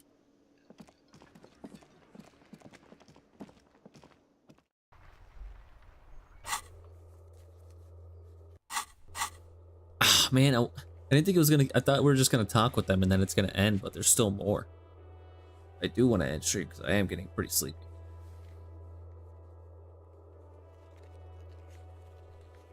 I'll go for a little bit longer. A little bit longer. I want to see this through, dude. Whoops. I want to see this through.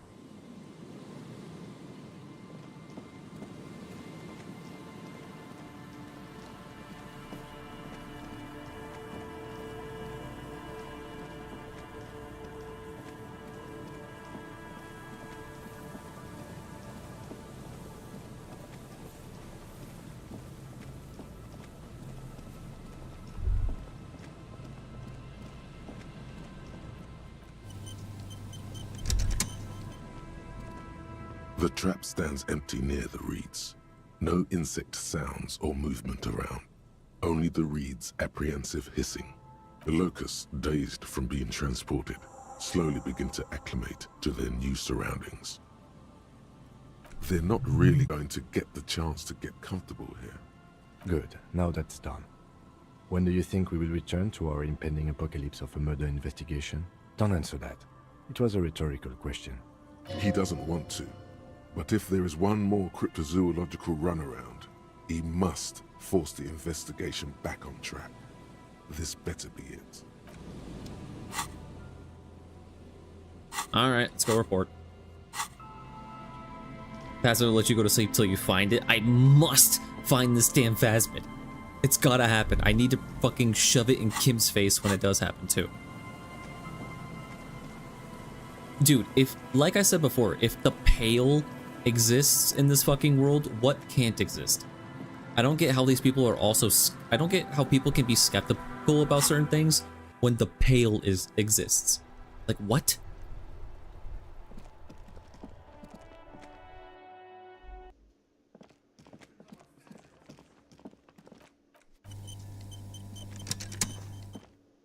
Hello, dear. It's good to see a familiar face. We stuck the empty trap. Where's Morel? Thank you for doing that, dear. Her smile is wary. Her earlier ebullience has left her. Morel still isn't feeling well. I convinced him to stay at Gary's to get some rest. I'm afraid the cold has really gotten to him. Probably for the best. It's awfully cold out there in those reeds. I'm sorry, dear. You've had to drudge through them so many times. Such is field work. A young person's game, as they say. Her voice is shaky. What is going on here? So who's going to check the traps? Morel will eventually, or we'll talk Gary into going back out, perhaps. The lieutenant stares at his shoe, caked in mud. He doesn't say anything. Something tells me it's up to me again. No, you don't have to do that. Enough of this fool's errand. Morel will do it. Or Gary. You have work to do. I've wasted enough of everyone's time. I refuse. Be real. Gary is not going to help with this. One more into the breach, then. That really is too much, sweetie. Thank you for your dedication, but I can see you're coming down with a cough yourself. No, I'm fine. Very strange. Why is she not letting you do this? It's like she's given up. Lena, what's wrong? You seem different. Different? How? You've given up on the Phasmid. I'm in doubt, sweetie. That's all. Everyone is now and then. You're in doubt about what? It's, a strange feeling. I haven't really told this to anyone, but You are a police officer. And when a police officer asks, you must answer. Do you ever wonder if some lovely story from your childhood is just that? A story? Or a dream? Hunching her shoulders now. She seems even smaller than she is. Like a sad young girl. Seeing the Insulindian phasmid was just a story I used to tell people. I didn't really think about whether it was real or not. But Morel told me you'd seen it. You also told me. Morel's so proud of it. He always tells everyone. A terrible sting in the heart. Regret. Are you saying you made it up? No, at least I don't think I did, but Morel was so eager to believe my story was evidence of the phasmid's existence, that I'm some queen of the cryptozoologists. That, and for years his belief made me believe too. That I am a queen? An extraordinary witness to grace. But now, we're both getting old, and he's still working himself sick out in those reeds looking for it. But what if I was just wrong? I think I was. The lieutenant opens his notebook, but doesn't write anything. He's hiding. These things are tough on him. Matters of love, not violence or deceit.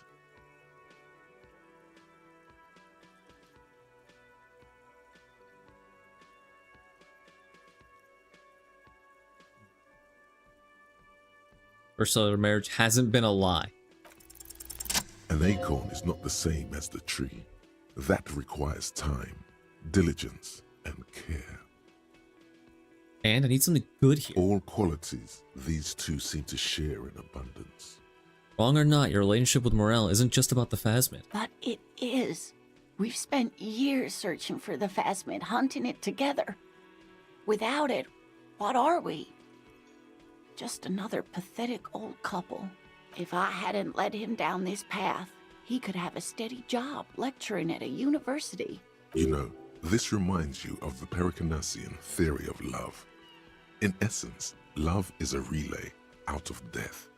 Generation by generation, our love remains in our progeny. Lay some of that on her. Hell yeah. You know, the Pericarnassians theorized that love was the key to immortality. Oh, sweetie. I don't think the Pericarnassians were thinking of people in my situation. I was a paraplegic before we met.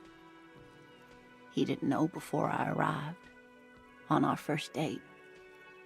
If I weren't the queen of the cryptozoologists, if I didn't tell him that story...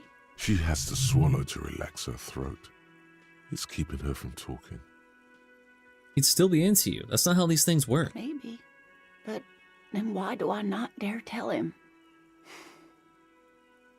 I've wasted enough of your time with this drama. Come on. I really must stop talking about it lest I start crying and waste more of your time. What you have to know is the Insulindian phasmid probably does not exist. Let us fools chase our ghosts. There are a million better things to do with your life. Are there? Some of the other things are pretty bad. The hell with this. I still believe you saw the phasmid. A true believer. Sometimes I still see it too. The real memory of it. How it was there. Not the memory of the memory, but it's so hard to tell the two apart. Rising. Unfolding from the reeds on a hot summer's day. Like a benevolent god. Either way, I should go. Poor Morel is running a fever, and I need to get him home to Jamrock before we overstay our welcome with Gary. You sure you don't need help getting to Gary's? Oh no, thank you, but I can get there on my own. This old thing is gas-powered. Oh! And then a taxi home. It's not so bad. You do that. I'll check the traps one more time. Really? Oh, sweetie. Please don't get stuck on a dream. Take it from me and Morel. No one can stop you from finding the phasmid. Damn straight volition. Have your address, just in case there's news. Okay. It's 1113 Tabernacle Road. Jamrock, but... A sigh. she doesn't think you'll need it. Been a pleasure, ma'am. Likewise, sweetie. Thank you for everything. Truly. Even though it turned out to be a waste of time. A dream. A lie. Like that, she drives off. The gas engine putters quietly as she gets to the doors, then pushes them open. Outside, the cold, coastal wind. We should go too. That was a sad way to end that. I have to go check before I end stream, though. I gotta check one more time. I don't want to end it like this. This is a depressing ass way to end this. It's not gonna be there, though. This game certainly has a theme of the past catching up with you. This seems to be a prominent theme in this game. And just like with the theme of this game, there's going to be nothing in that trap, most likely. A few locusts trudge along the wall of the trap. The rest are piled in a heap in the corner, dead. No phasmid anywhere. Poor things. Yep. I figured. Damn. Damn. Son of a bitch. Well, that was a sad way to end that. But that is where I'll end the stream for today. Oh man, I really wish I could have had a nice happy ending, but I guess that is the theme of the game. Your fucking past catching up with you and it not having a so nice ending. My main character, you know, the guy that got shot because of the woman, question mark, and her past, unless it was actually Ruby that shot her, in which case that's different. Man, what a bittersweet ending. Let me find an ending song. Thanks for the stream. No problem, man. I'm glad you came in. Glad you came to see the stream. Thanks, man. Don't thank me. I should be the one thanking you. For coming, chilling, talking, having a good time. I actually got to talk. Because some streams are just pretty dead quiet. But I like it when there's actually people here and I can talk with them about the game I'm playing. It's fun. I mean, that's, you know, why I do this. Because I like talking with other people who have the same interests as me. It's fun to discuss. I can't find the ending song. Oh, I know. I got it. Click on this. Pause. Nope. No. No, fuck. No, what? Stop. Stop it. I want to play. Where is it? This one. Okay, I got it. Don't you notice how Well, that's going to be the end of the stream for today. This was a fun one. This was fun. I got fucking murdered by Ruby immediately because I didn't see him at the bottom, so that's another death. But I like that whole cryptozoologist side quest. That was nice. That was fun. I really like that. Even if the ending was bittersweet, but you know, it was nice. I enjoyed it. I had a good time with it. I'm having a good time with this whole game. It's fun indeed, indubitably. Ah, man. But I'll probably end up streaming around the same time tomorrow. It might be...